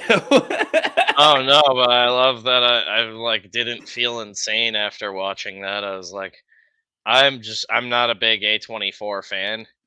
Yeah. I like enjoy some of the stuff, but I haven't seen like any one of them. Like I can't think of one of those movies that's been like, holy shit, I need to like go out and grab this for my collection. Like No, the best ones are didn't like click with me.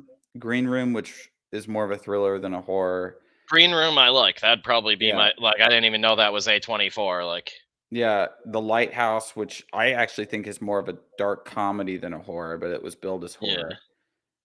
I think The Lighthouse is a 10 out of 10. I love The Lighthouse to death. But it's like, is it actually horror? It's like it's got some horror elements in it, but like I like to think of it as like a black comedy. Um, Climax by Gaspar Noé. I'm a oh, hu- I didn't even know that. I own that, and I didn't know that was A24. That would probably be my favorite. Yeah, Like, I think that's my number 2. Number 1 is Lighthouse, number 2 is Climax, I think. yeah, I'd probably have that reversed. Yeah. I like Climax is one I've been like wanting to show a bunch of my friends, and I'm like, I'm gonna build them up with some other stuff first before I go showing them this one. I'm a big Uh, Gaspar Noé fan. I love his stuff. Me too. That's why like I had hit you up originally after like My Irreversible talking with video? Low Res a bunch. Well, Yeah. I was talking with Low Res a bunch, and I was already familiar with your stuff, and I was like, "Oh, you were like, you already talked to this dude? Like, that's crazy." I was like thinking about hitting him up, and then I hit you up, Yeah, and I've known Lores, when was the first time that I was well, I've known him since the Kino Cast days when Oki's Weird Stories and I had a movie podcast together. We only did 8 episodes. I like to think that there are 8 very good episodes though. I think I found you near the tail end of that. Yeah, because I did one with Lores about 70s cinema. Lores and Hans came on. Yeah. So that had to be like 2 years ago. That had to be 2 years Okay, I ago. think I So might I've have found known you a little bit before then, because I definitely was watching your stuff. Like, I think a little before COVID started really like roaring, and I'd been watching so Low you were Res's one of the stuff for a OGs then. while. Yeah, so you were one of the OGs then because Yeah, my you weren't very big when had found you originally, and like I'm not, like I said earlier, I'm not like super, like I'm pretty terminally online, but not Mhm. like on YouTube like a lot of people are. I wouldn't even call myself a YouTuber, even though we stream a bunch on here and do a bunch of shit Yeah. on here. I don't consider myself like in that category. I wouldn't be Also, going to Ryan like Wynn, we do VidCon have and married stuff. women listeners. Yeah, man. My demographics tell me that I have 20% female audience. Hot local moms. Hot local moms, dude. No, Yeah, actually, this particular married woman listener is very nice, and she just quit her job as a nurse, and she's trying to be a mom. very cool. So, all the prayers out to her that she can have kids and live that trad lifestyle. Hell yeah. Yeah, Make a great mother. exactly. I mean, if she Here's watches to the you, Kino lady. Corner, she's got to be a great mom, right? Yeah, right. She's got good taste. Yeah. But Man, oh man. Yeah, it's crazy. Like I'm pretty bad with like remembering back to dates and stuff, but it's definitely been at least 2 years of watching your stuff and like low res is shit. I remember I can't remember originally where I was like seeing clips and stuff, but like I watched like really early Comfort Systems, and then they got it oh onto yeah. Amazon Prime Video at one point. I don't even remember how long ago that was, but that was when I was like, I could finally show it to friends and shit. And I kept showing it to friends, and they were like, "What the fuck are you showing me?" Like, no one got. I felt like I was like losing my mind. I was like, all right, maybe I'm too online now or something. Like I've lost touch with my reality. But I started talking with them, and that's kind of how I ended up working on his movie on that one shot. Oh, Uh, on Mass State Lottery. Yeah. I'm It's also kind of in like that. how we were talking about earlier with the like gore editing is like when I went in there, I was like, hey man, I've never worked on a movie like in any professional capacity. if this looks like complete shit, don't feel bad about just completely cutting us out of the movie. Like, we're not gonna feel bad. It's your movie. Like, do your thing. I was like, even if there's Yeah. only like 2 frames in it that look good, and that's like what you need, great. It was like, don't ever feel bad about us, because he was like the most. I mean, it's the only director I've ever worked with, but he was like so considerate on set and was like, dude, don't worry about us. We kept being like, fuck it. Like at one point, like the bloodlines are basically freezing up because it got so cold in Boston that I'm literally physically blowing into the bloodline, and it almost like passed out from just blowing so hard into a bloodline that was like actively clogging up because it was getting too cold. And Oh my I think it was gosh. like Jerry caught me as I'm like stumbling backwards. Somebody else grabbed onto the bloodline, just started blowing into it and spraying blood everywhere. It was a good time. But Yeah, yeah, it I'm was like, excited to finally see that movie. I have a cameo in it. oh, that's one thing I didn't know. Yeah, so Lores posted on Twitter a few weeks ago that he needed somebody to do voiceover for ADR for like somebody like off camera saying something. Yeah, Um and it's like literally 3 words. It's like, "We're here, sir," or something like that. Like it's supposed to be like a valet or like a chauffeur talking to the bad guy or something. I don't know. You know, but so I hit up Lores and I said, "Hey, I can do that for you." And then I was like, "Look, I got the Shure mic, obviously, which I go, but that might not be the best fit, but I have a whole production sound set up. So I'm like, I can set it up to where I talk into a boom, I have it go into a mixer and like the whole production sound that can make it sound like it was filmed on set." And he's like, "Yeah, yeah, sure." Like he's like, "That's probably the best way to do it." So I used my production sound setup, and I just did the line like, I don't know, 50 times, and then I was like changing the dialogue and whatever, like whatever, just doing whatever I was like, I'm just gonna, because knowing it's like I'd rather just give him as much as possible and then like have him be able to choose than yeah, not give him what he taper back. wants. Yeah, and then have to go back and forth and whatever. So that I think at the end of like in the sound file, you can ask him. I think I started doing like weird accents or I'll something. find somewhere to fit it in. Yeah, I was like, "We're here, sir." I started doing like weird voices, like, The and I Yoda know, cuts. I know that he wasn't looking for that, but at that point, I'd been saying "We're here, sir" so many times that you just kind of get like That's gonna be the loopy. that's gonna be the take he uses. Yeah, It's he's gonna like, use one of like perfect. the weird takes. It's like perfect, Yeah. perfect. Who's But that yeah, off-screen pervert you hear? Like, I think I tried to do a Herbert the Pervert voice from that Family was Guy. like, watching your movie today. Cumby showing up? Cumby, yeah. I was like, "Wait, hang on." I, like, looked over at Mike to see if, like, he was reacting, and he was like, "I don't know who that guy is." I was like, "Alright, never mind, then this won't matter." But, like, I'm a little blown away right now. Just, like, Cumby, in a closet, I, like, fucking lost it. yeah, Cumby is an old friend of mine. Amazing. And Complete blindside. we didn't live too far from each other, so I just hit him up and asked him if he wanted to like do this like little spot in my movie, and he said yeah. So we just like got together and shot it. Yeah. That moment felt real nerdy for me too, because Mike was like, that was like a real dry delivery moment. Like Mhm. he's like, "Whoa," and I was like, "Yeah, that's kind of his thing." Like it's hard to explain if you don't know who he is, but it's like it's amazing. I Yeah, was that's like laughing so hard, like that's the moment for the terminally online people. yeah, it was like, God damn. I like looked over at my like one of my closest friends, and I'm like, "Oh, I look like an insane person right now." Like, all right, perfect. I have to explain who he is to a lot of my friends. I'm like, so you see, he was on Fox News saying that he was the head of Antifa, and he waged a war against 4chan for the 9 gag army. But he's been in a few of my YouTube videos. And no, I've known him for quite a while, actually. What Yeah, a wide web you've cast for yourself in it's this just lifetime, man. it's just on YouTube, like when you know one person, it's not hard to know other people. It's not just on Small world. YouTube. Yeah, it's just always a small world. I would say that, like, Yeah, I gotta join up with this secret cabal you're a part of. yeah, the secret cabal I'm in. It is a secret cabal. I can't Yeah. even name the people who are in it. All right. Oh man, that's cool. Yeah, Guys, yeah. check it out. I make cool masks. What more could a secret cabal need?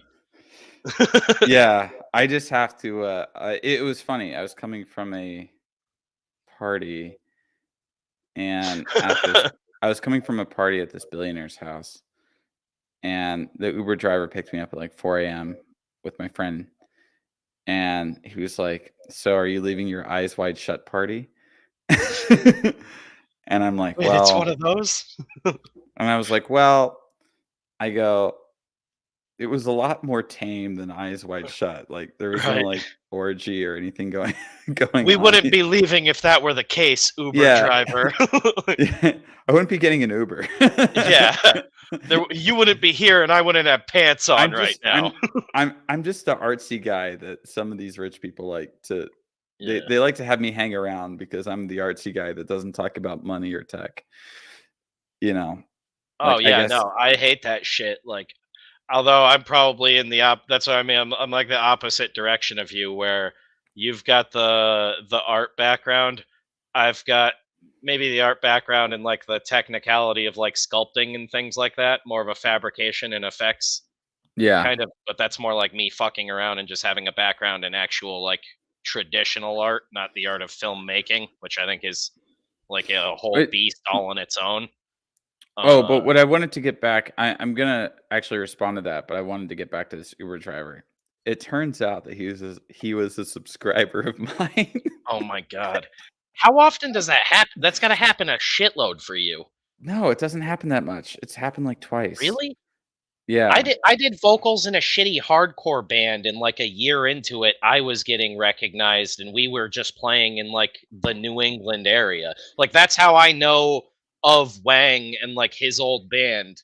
Yeah, Uh you gotta meet Wang. He's a good friend of mine. yeah, it'll be weird. His boy Jerry is a dude I used to book their old band for shows constantly. Like I Is did vocals in a Jerry band and the lead singer of Jinx? Who is he in Jerry's Jinx? is the bassist, I believe, of Oh, the Jinx. bassist. Okay. I'm pretty I sure he's forget like real I forget close who with the Wang, but I forget who the lead singer of Jinx is, but I really like that guy. I like that whole band. All of them are super cool. Jerry, I think, is the only one that's like technically. I don't know if it was even ever like part of the same band. I think this is just the band Jerry went to. I don't know if there were other members of it, but it was this band Life is a Ghost from years ago, and I used to book them for shows like back before I even met. This is going like 10 years back, like Yeah. around the time I met my girlfriend. Like they used to come down to Connecticut, play hardcore shows at like VFWs that I would book, and we would get like 50 to 100 kids in there throwing down, going ape shit. And like I know Jerry from way back. Yeah. But those dudes were always wicked cool. Like if I still booked shows, I would probably book Jinx if I was doing it, but I'm way too Yeah. fucking busy all the time now. I'm wearing my pajamas, as you can see. I'm wondering my, if their manager plaid is still pajamas here. Frank. Pretty sure that was his name. My Always great to deal with. So Cumby. So how I kind of got into the YouTube community was actually through BG Cumby. All right. And what happened is that I'm Cumby writing and I the were tell-all book now. Cumby and I were friends, and he was in my movie and everything. And then Wavy Web Surf made the video on Cumby, kind of documenting his like trolling exploits over the years. So Cumby noticed that Wavy Web Surf had a southern accent, and Cumby and I both live in this, like, grew up in the South. Yeah.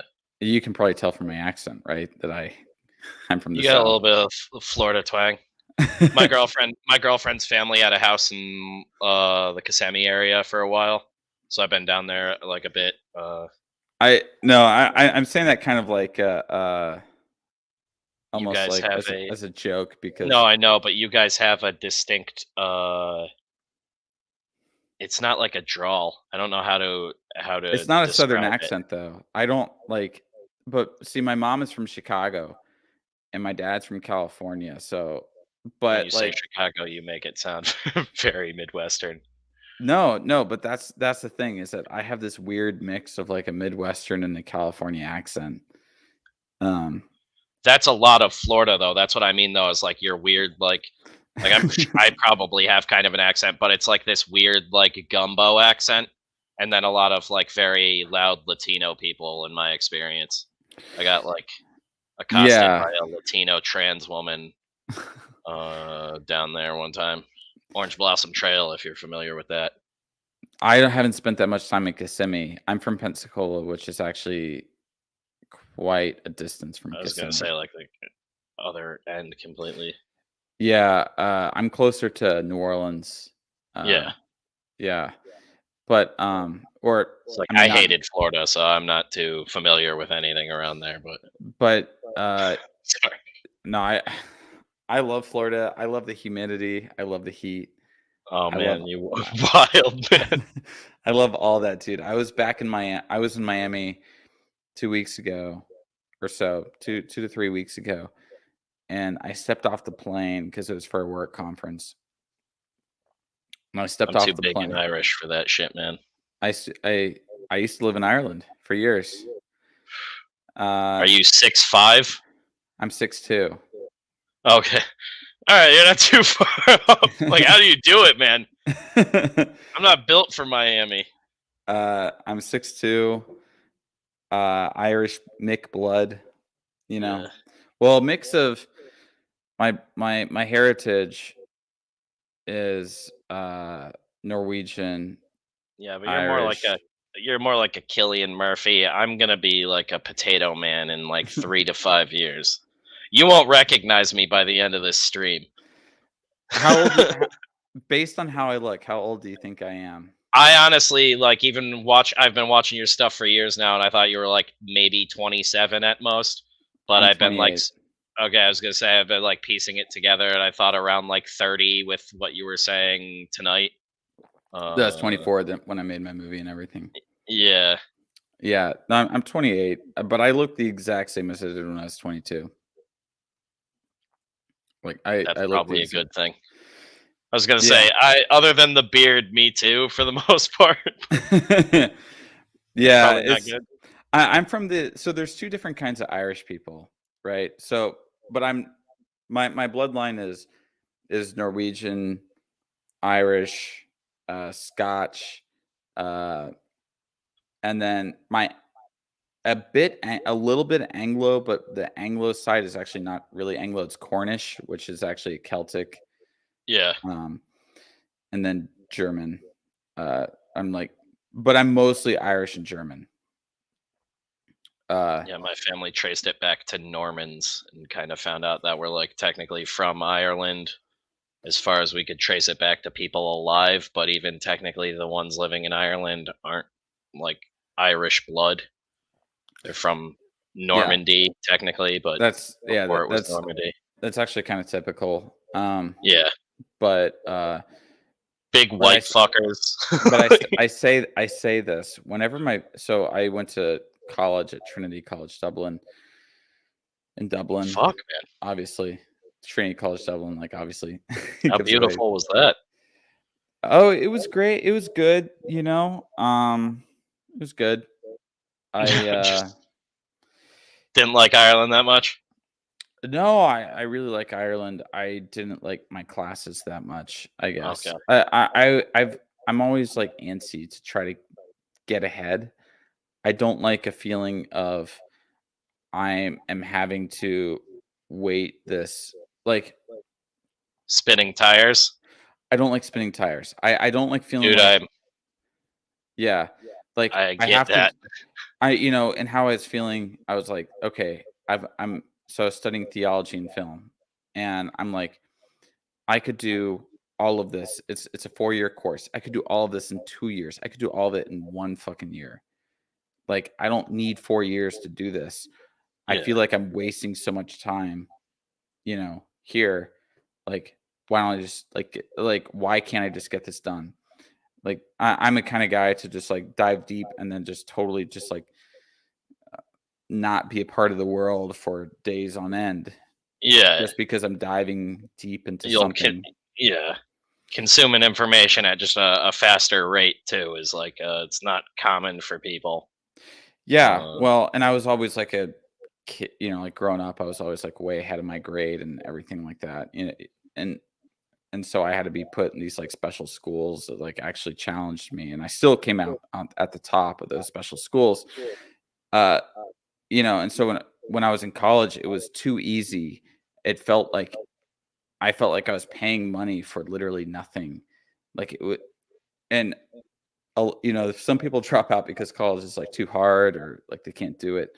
I was so bored with college. yeah. It bored me to fucking death. I'm like, I still do this shit when I'm not in college. I still read these books. I still watch these films. I still do this stuff. I'm paying money to be here, and they're moving at such a slow fucking rate that it's driving me insane. The only thing that changed is the pace at which you were intaking things, basically. Yeah, exactly. Like I was so used to sort of taking in things so quickly and kind of, I was so used to just being like always on the edge of something. And then it just like slowed down considerably. I'm like, I don't like this. So that's why I left after 2 years.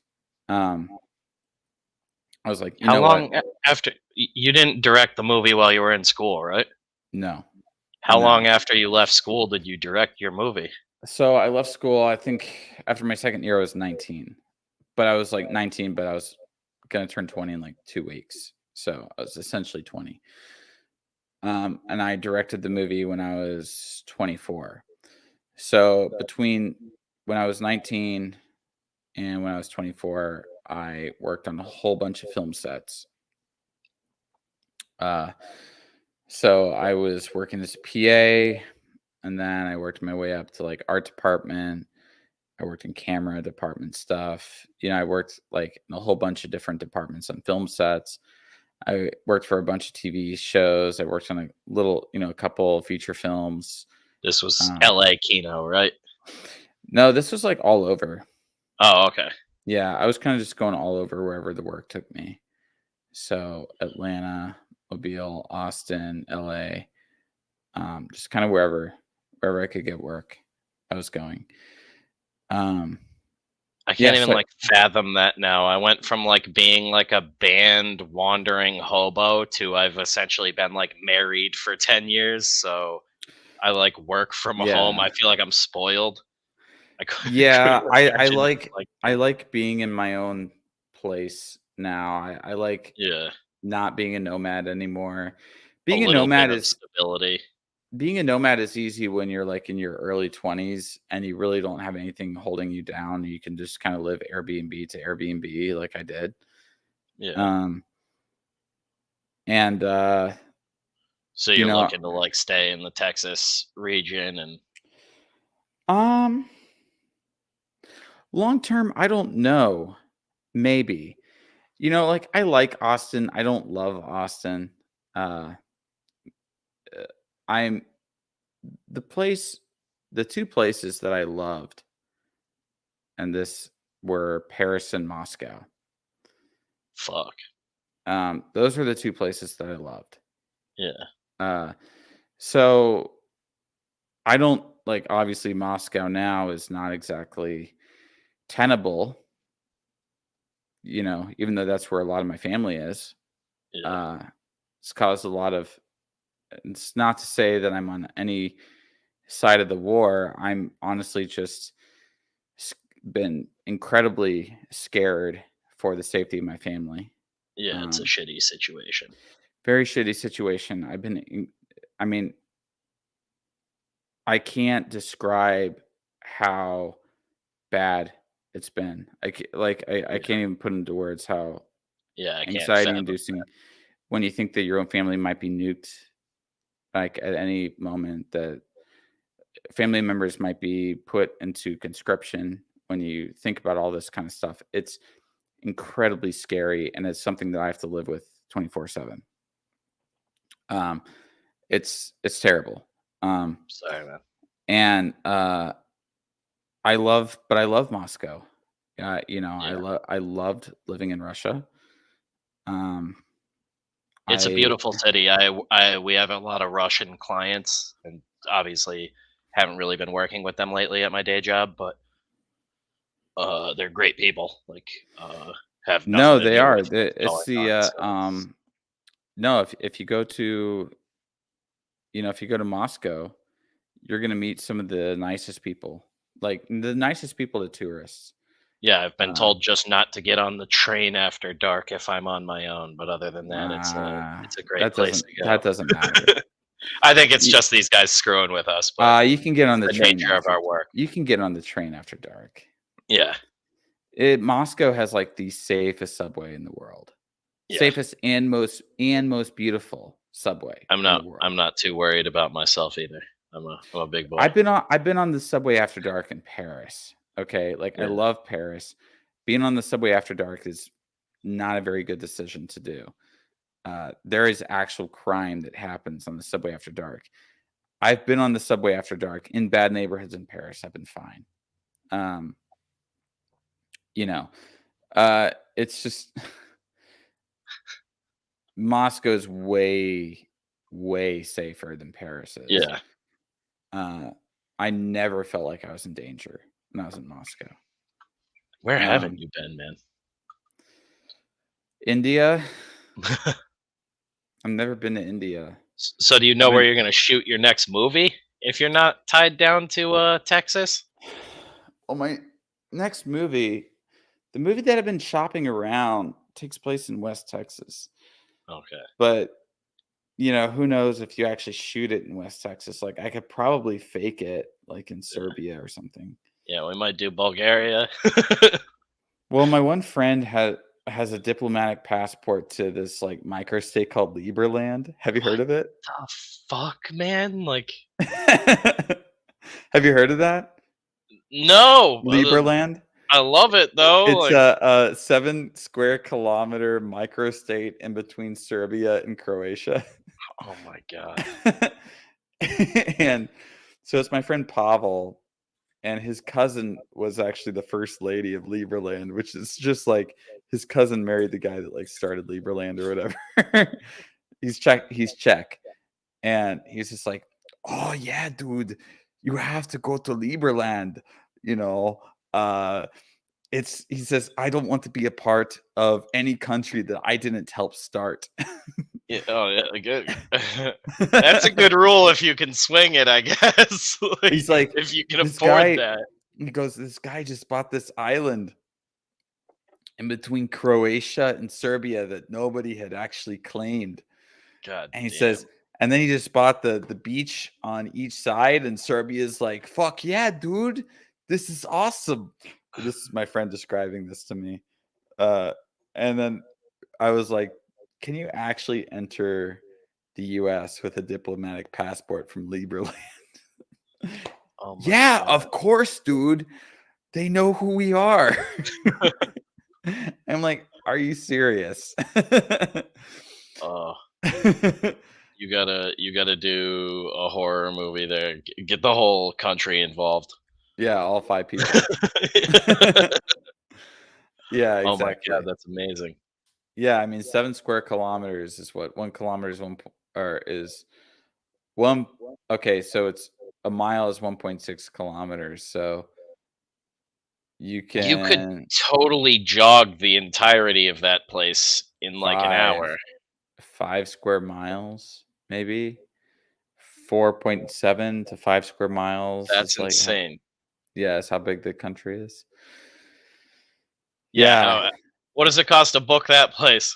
It's $600 for you to direct. How much for that country for an afternoon? They would probably do it for free, but I don't know if there's anything actually The SAG there. minimum for a country. I don't think that there's actually there other than like a house or something. Yeah. But Yeah, Serbia, you'd probably just be carting everything in.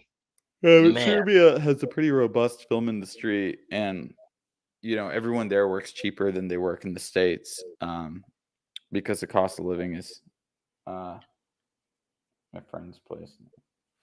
Wait.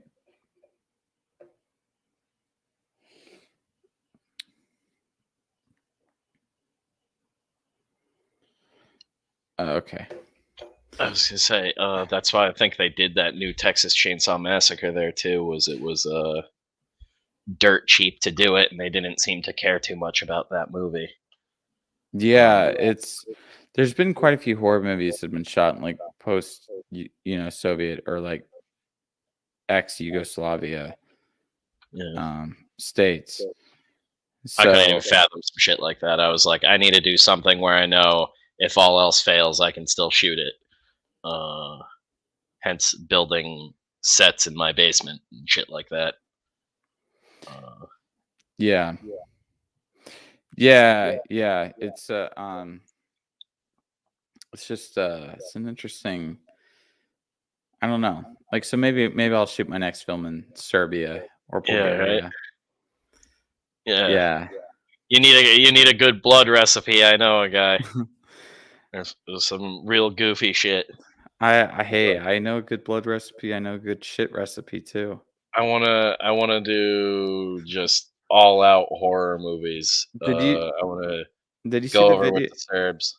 Did you see the video with Mumkey, Eggy, and me where we were making gross like movie props? So we made like fake shit, fake blood, fake vomit, and we had to eat it.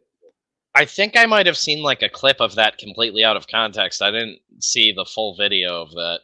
Oh yeah, it was just us like You ate it? like eating the fake shit, eating the fake vomit, Oh my god! eating the fake blood. What were I you think making them out of? well the fake shit's the easiest. It's Just a heat gun and a Snickers.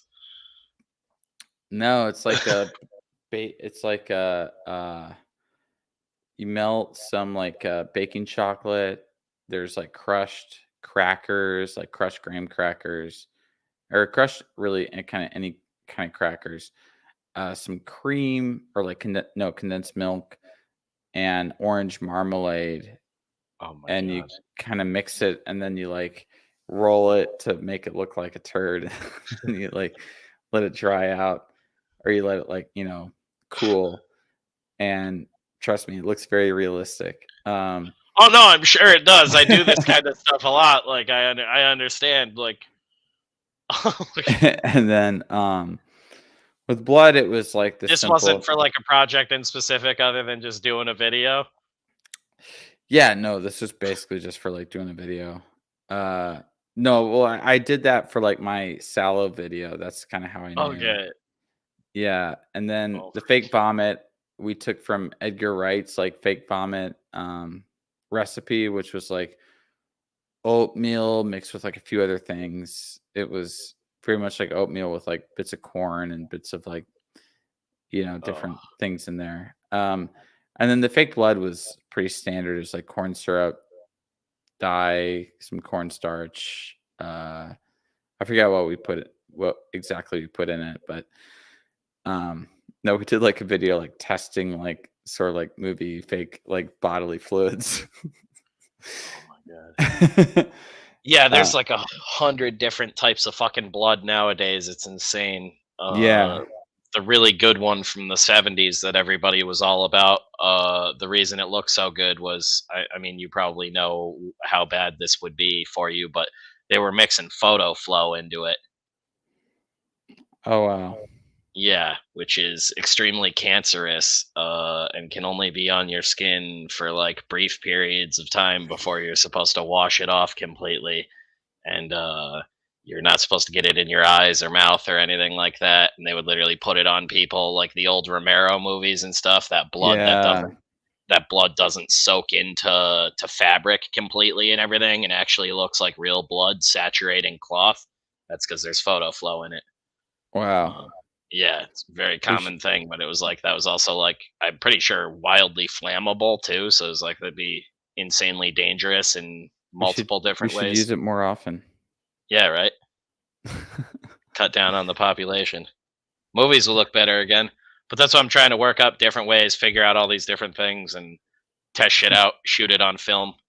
I'm more of the other end of the spectrum, though, where you understand the art and things behind it. And I'm like, I'm going to shoot it on film to cover up all these mistakes.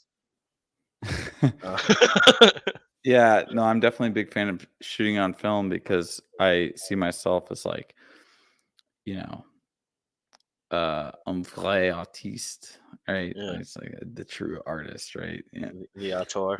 The auteur, yeah. You're not the you're no Disney director. I would never direct cape shit. Yeah. Never. Ever. That's like, I write comic books like as one of my jobs, and I can't fucking stand superhero movies. Well, the superhero movies are so just fucking like watered down. They're so made for like they're made for everybody, and that's the problem. Is that they're so just like, let's appeal to the lowest common denominator, and let's just like Yep. make this like not edgy in the fucking least. Let's just make this something that is easily digestible and no one's gonna get offended by. No, you fucking okay. I was gonna say a bad word. Not. I was going to say a bad word, but I'll stop myself from that because I'm working myself up. I'm offended by how inoffensive these piece of shit movies are. I'm offended by how, like, they won't even have blood. Their idea in the Eternals, they're like, this is the first Marvel sex scene. And it's like the most fucking G-rated sex scene of all time. Like, if I had no idea what sex was, no, even now, you know, even somebody who has had sex. Yeah, right? even someone who knows now. I look at that. I'm like, that is not sex. It is two clothed people on top of each other, just kind of lying on top of I've never had sex wearing that much armor. Yeah, exactly. I look, typically when I have sex, I'm not wearing clothes. Yeah. But I'm not wearing a pantsuit and a cape. Yeah, both of them are wearing clothes and they're just lying on top of each other, looking longingly into each other's eyes. That's the Disney idea of gay sex, right? Didn't they do that in Yeah. Eternals? Yeah, that's what they do. Well, no, it's not gay sex, it's heterosex. They introduce a gay character, and of course, Oh, they're okay. gay. I They're just mashed them together. they have the gay character in there, and how they have them in there is they have them in there. The gayness aspect of it is something that's easily cut out for Chinese audiences. So it's just another one of the modular components they throw in for Americans. Yeah, exactly. The Americans get the gay kiss. It's like, it's a Yeah. fucking quarter-second long kiss. It's like a And the Chinese guy gets some cool dude who's great at karate. yeah, basically. And That's so cool. But the sex scene in Eternals, it's like Marvel's idea of what a sex scene is. It's just like, that's not sex. And then they have in She-Hulk, they kind of went more on the sex route, but they just made it so that she's like a woman who will sleep with men on the first date because she's kind of a femcel. Yeah, she's empowered like that. It's not even that she's empowered. She's a literal femcel who's thirsty. Okay, good for her, I guess. Yeah. What a weird Disney show. Yeah, doesn't she just bang Daredevil? Yeah, well, in the last I haven't watched episode. any of the show, so I don't really know what's going on. I've seen I the heard a lot entire of show. dudes complaining about how they're making like pretty obvious shots at the whole CG community, which is just like wild to me. That like a Twitter comic community has gotten so big that people who write for Marvel shows are taking pot shots at them in TV shows. Yeah. And Wait a sec. I'll be back in show. 1 second. I just got to turn something on right. Do your thing. We got to give away that Blu-ray tonight too. I should pull up like a. Let's get one of these spinners going.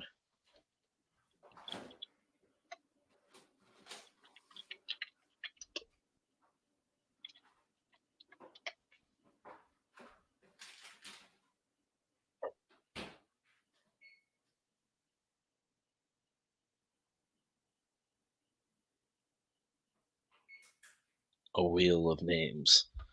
I just realized Trevor Clinton said my penis wobbly. Beautiful, beautiful. Yeah, we're giving away a copy of the movie we were talking about tonight. This bad boy. Oh, Deep Red? Yeah, we're gonna give away a copy of it. Oh, yeah, I was going to ask about that when I got back. I was gonna say I wasn't sure how late you wanted to go tonight. We already been going almost 2.5 hours. I don't want to. Yeah, I should probably head out kind of soon. Yeah, keep you up too late. But anybody that's still here, all you got to do, I guess, to DM me afterwards if you win is go over on Twitter and follow me there really quick, and you can shoot me a DM. But if you want to get entered to win the Blu-ray, just put a 1 in chat. Type 1 in chat. That gives me your name, and I can put it into the wheel really quick. And once we have all the names put in, we'll spin it. We did a giveaway like 2 nights ago, and literally only 3 people entered, so the odds are pretty good. I grabbed a bunch of shit to give away this month, so I mean, that's how it subscribe to is. the channel if you want. If not, I mean, where's your channel at right now? 601 subs. Yeah, I mean, that's how it is. Like, you've been pulling in, I think, at max. What are the max viewers on this stream? 15? I know on like Gialloween, I've been doing like 15 people. I think was the most I did. Normally, when we're streaming with all the dudes, it's like 20 to 30 people is like our standard audience. Yeah. But this is like me getting back into like consistently doing shit on here because I've been so busy. I've got a million projects in the works. Yeah, but for 600 subs, that's also just ignore my 1. I already have a copy of Deep Red. Oh yeah. I'll send it to you, and then you give it away on your channel to an even wider audience, and just split the odds anymore. Hey, if more people don't show up, I'll put it back into the vault for now. If more people don't want it, but wait, here, let me quote tweet. We'll give it away another night. No, give me a second. Let me. Oh yeah, I'm in no rush. I just don't want to keep you up all night, man. This has been great. Thank you again for coming on. Come hang out. Let me quote tweet this. We're doing a giveaway of a Blu-ray of Deep Red.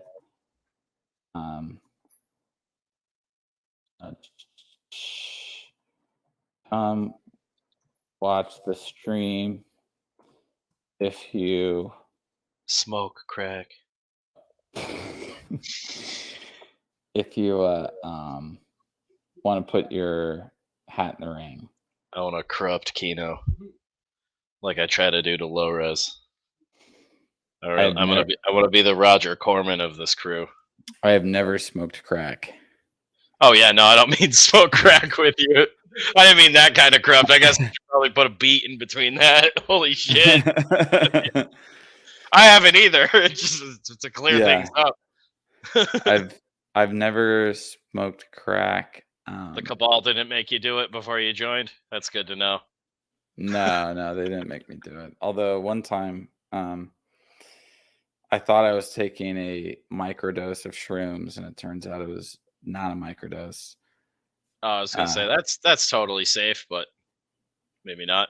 It was, you know what? As I said on my Telegram channel, I understand. After that, I understood Gaspar Noé.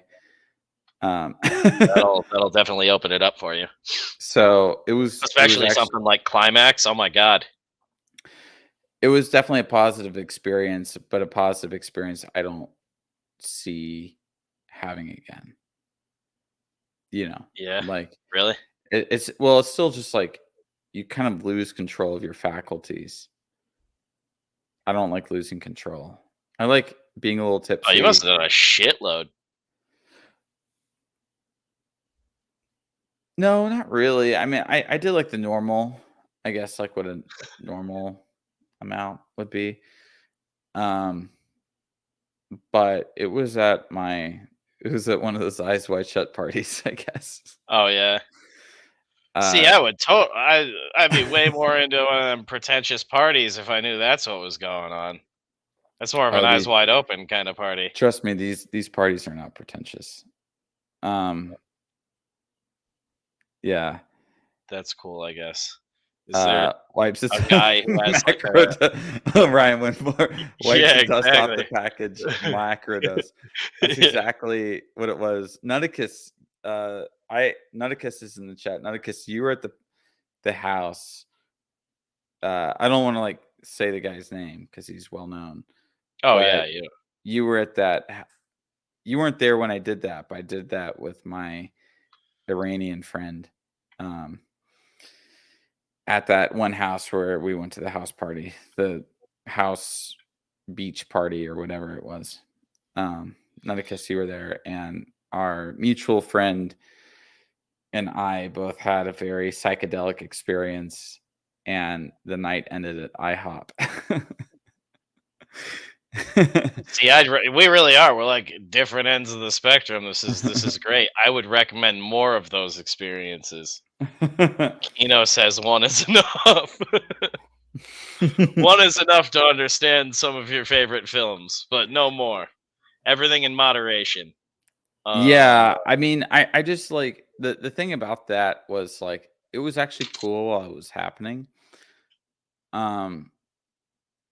But it did kind of wreck me the next day. Like, yeah, it definitely takes a lot out of you. Like taps, depending on what you did too. Like, will completely like drain your serotonin levels, which is a fucking wild feeling if you've never done that before. Yeah, so I was really kind of just wrecked the next day, and I couldn't really find the will to do anything, and it just felt like I lost a day.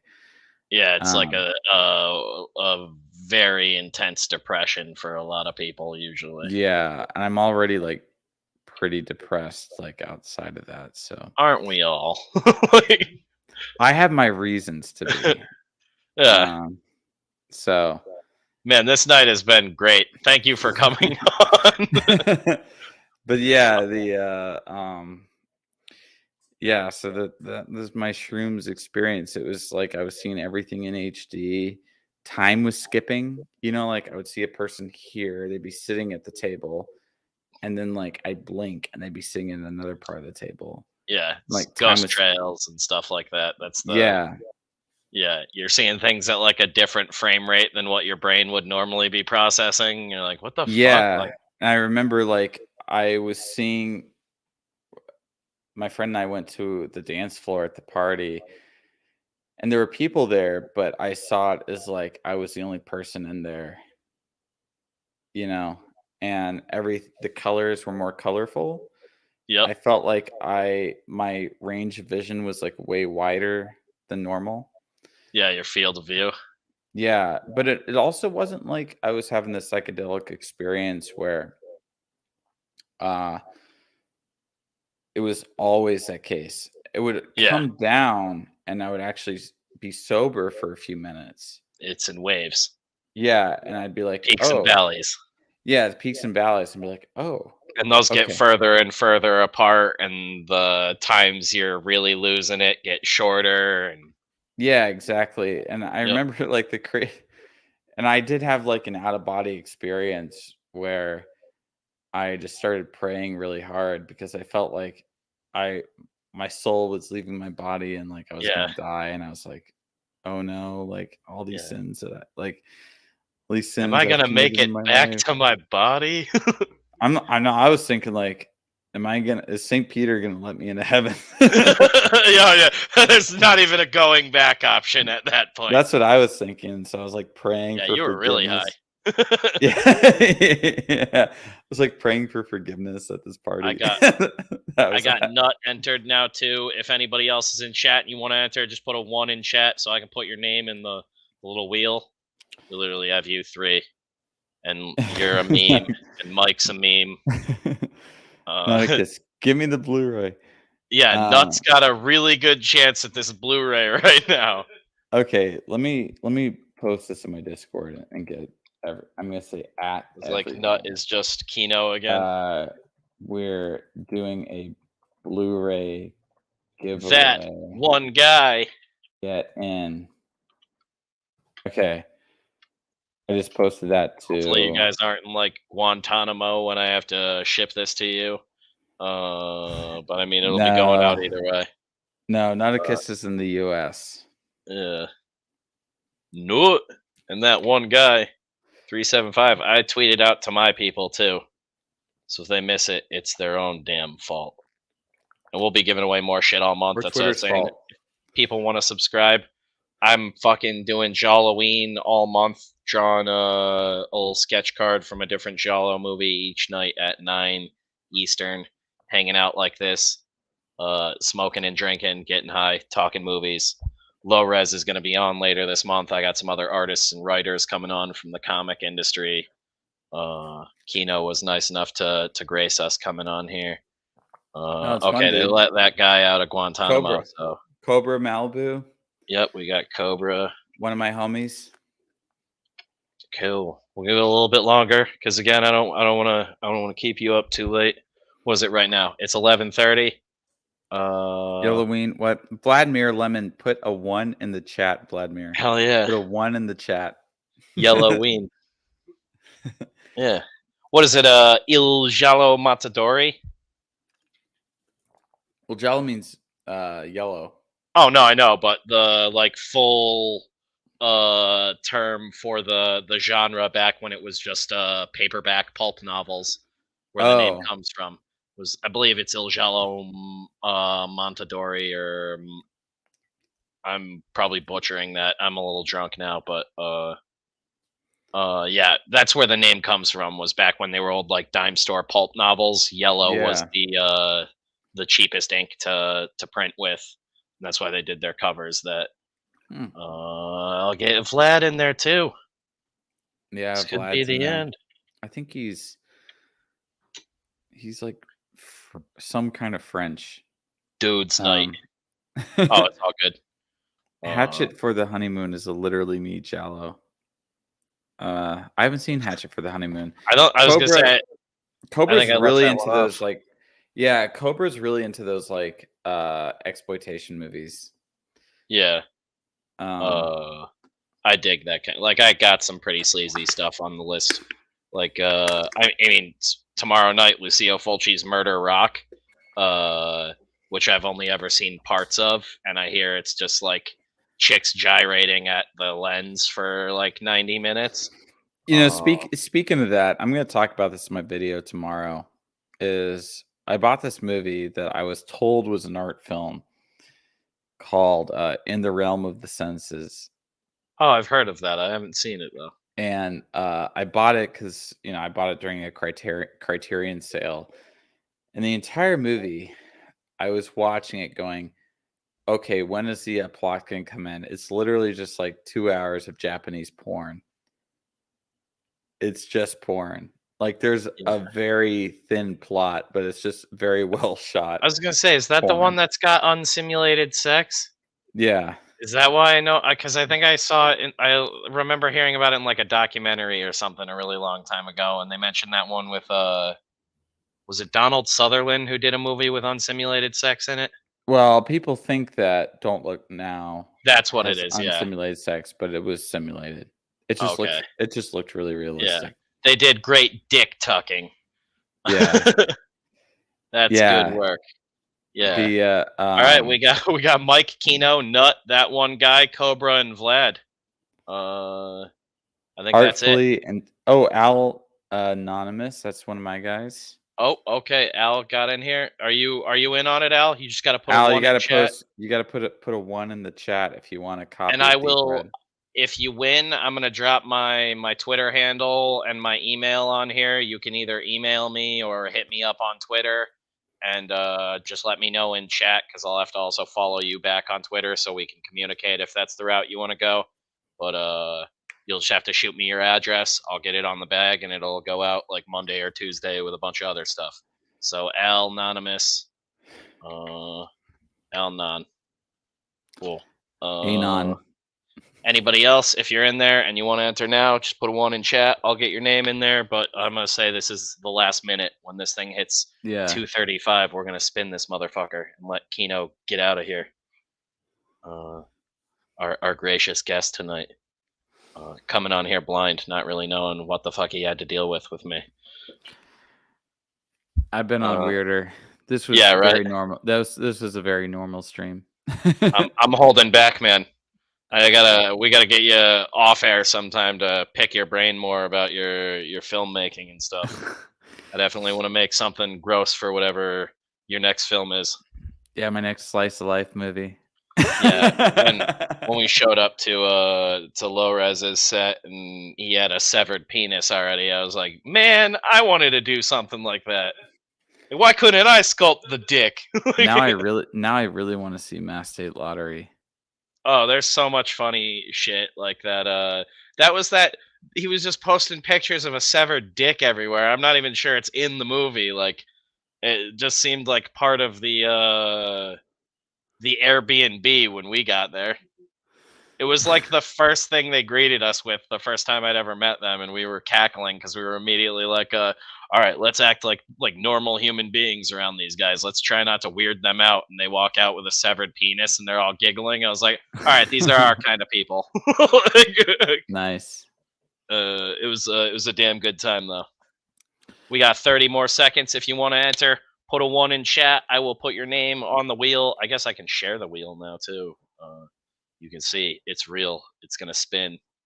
I found it on Google. I'm pretty drunk already too. This is great. Me and Mike have been drinking for quite a bit, and then got on with you. Oh, also, I've been doing the cards all month long too. So I did that little creepy baby fucker. I'm gonna have to finish coloring him when I'm less drunk. Yeah. But yeah, I'll sign that too, and you'll get it in a little card holder along with the. You don't have to put me in the wheel. I already have a copy. Oh, we got it for the meme, man. Okay. If it lands on you, we'll spin again. Come on, wheel, don't fail me. Anybody else put a 1 in chat? If that's it, that's it. We're going for it. Oh man, I'm loaded. Oh, I'm like, where? Sorry, I was like, where do I click the fucking wheel? Here it is, people. All right, let's see where it is. Oh, not a kiss. Bro, it's the nut. Let's go. Perfect. So, Nut, you can hit me up at deathcursecomics@gmail.com. Or on Twitter, this fucking dumb handle from ages ago, Rooster Puncher, but there's an underscore in the middle there. Find me over there, this big fat head that you've been looking at for most of the night now. You will be getting. I gotta finish painting this guy in the morning, but you'll get that ugly little bastard there, the little doll from the movie, a little original sketch from me, and then the Blu-ray. It's not the UHD, but it's the Blu-ray. It's still the 1080p pull from the 4K. So a lot of the same shit me and Kino talked about tonight before I kept sidetracking him with all sorts of juicy bits. But yeah. And Nut, if you're in here, just let me know if you're emailing me or finding me on Twitter real quick, because if it's Twitter, I will follow you back on there so I can, get your address. Anonymous, are you a APR on Discord? Are you APR? I just have to know this. I think Anonymous is APR, but maybe he's not. Oh, just because he's 4K, so I guess it's okay. I lost. Yeah, you're doing all right then, man. Give it to the peasants. Nutakiss, did you see you even won? You just said I'm back, so that makes me think that you might not have. This is going grand. Nut, you won. Yes, okay. Hit me up on Twitter. Did you hit me up on Twitter or you send me an email? Let me know which one, just so I know where to keep tabs on it. just in case you get thrown into spam or He'll whatever. probably hit you up on Twitter. Yeah. I'm texting him right now. Oh, okay. If you're his buddy, yeah, just have him hit Yeah. me. That's my Twitter handle right there, Rooster_Puncher. I don't know if my DMs are open or not, but I'm assuming you're gonna be following me on Twitter soon, or He probably will. Yeah, I just sent you. yeah, I'll I follow just him sent back him real your quick. I don't info. care if he fucking unfollows me immediately or whatever. It's doing the giveaway either way. But yeah, just hit me up on Twitter so I can get a hold of you. I'll verify with Kino that you're his buddy and everything, so I'm sure it won't be too hard to make sure it gets to the right guy. But yeah, that'll go out on Monday or Tuesday for you, dude. Thank you guys for hanging out with us tonight. And Yeah. thank you, Kino, for coming on. It was fun. But yeah, that was Deep Red. We didn't we talked about. This is more like a deep dive on Kino's career. I feel like we barely scratched the surface. Yeah, Fidelio, right? Yeah, indeed. Thank you again for coming on. Thank Yeah, you of everybody course. for watching. I don't know if you have anything you want to plug before we go, real quick. No, not really. I'll see you next week in New York. Yeah, hell yeah. Stoked Yeah. to meet you guys. Yeah, it's Thank you gonna be again, fun. It's everyone. gonna be you, me, Low-Res, Cisco, Yeah. Wang, will be Gallo, Alex Lee Moyer. Wacky fucking weekend. Yeah, is Gallo really gonna be there? Like, Yeah, Gallo's gonna be there. Alex Lee Moyer's gonna be there. because I told Lores, I was like, I wasn't assuming we were gonna be getting into any of the event or anything. I will really wander around New York shooting all day. I've been compiling my rig, but I talked to Vincent Gallo about it, and he's if I still could doing snap it. one little 35mm photo of that beautiful bastard. He's not allowing any photography of I any know. kind. On the Yeah. street, though, I'm like, who do you need killed, Vincent? Let me know. Yeah, for I know one photo. Yeah, I'm trying to help Vincent out with like a few things he's doing right now. Hell yeah, man. I have to talk to him about that. I'm trying to get he's not listening to who I'm telling him he needs to like get in contact with. That's a whole other thing though. Oh man, But I love it. I'm just happy to see him out in the mix again. yeah, he's a nice guy, you know. I love Vincent Gallo. He's one of my favorites. Insanity. But yeah, thank you again, guys. We'll wrap this up. We'll kill it, and I'll see you guys again tomorrow night at 9 p.m. All right. Thank you again, Kino. See you, Spencer. Thanks, man. Bye, guys. Bye.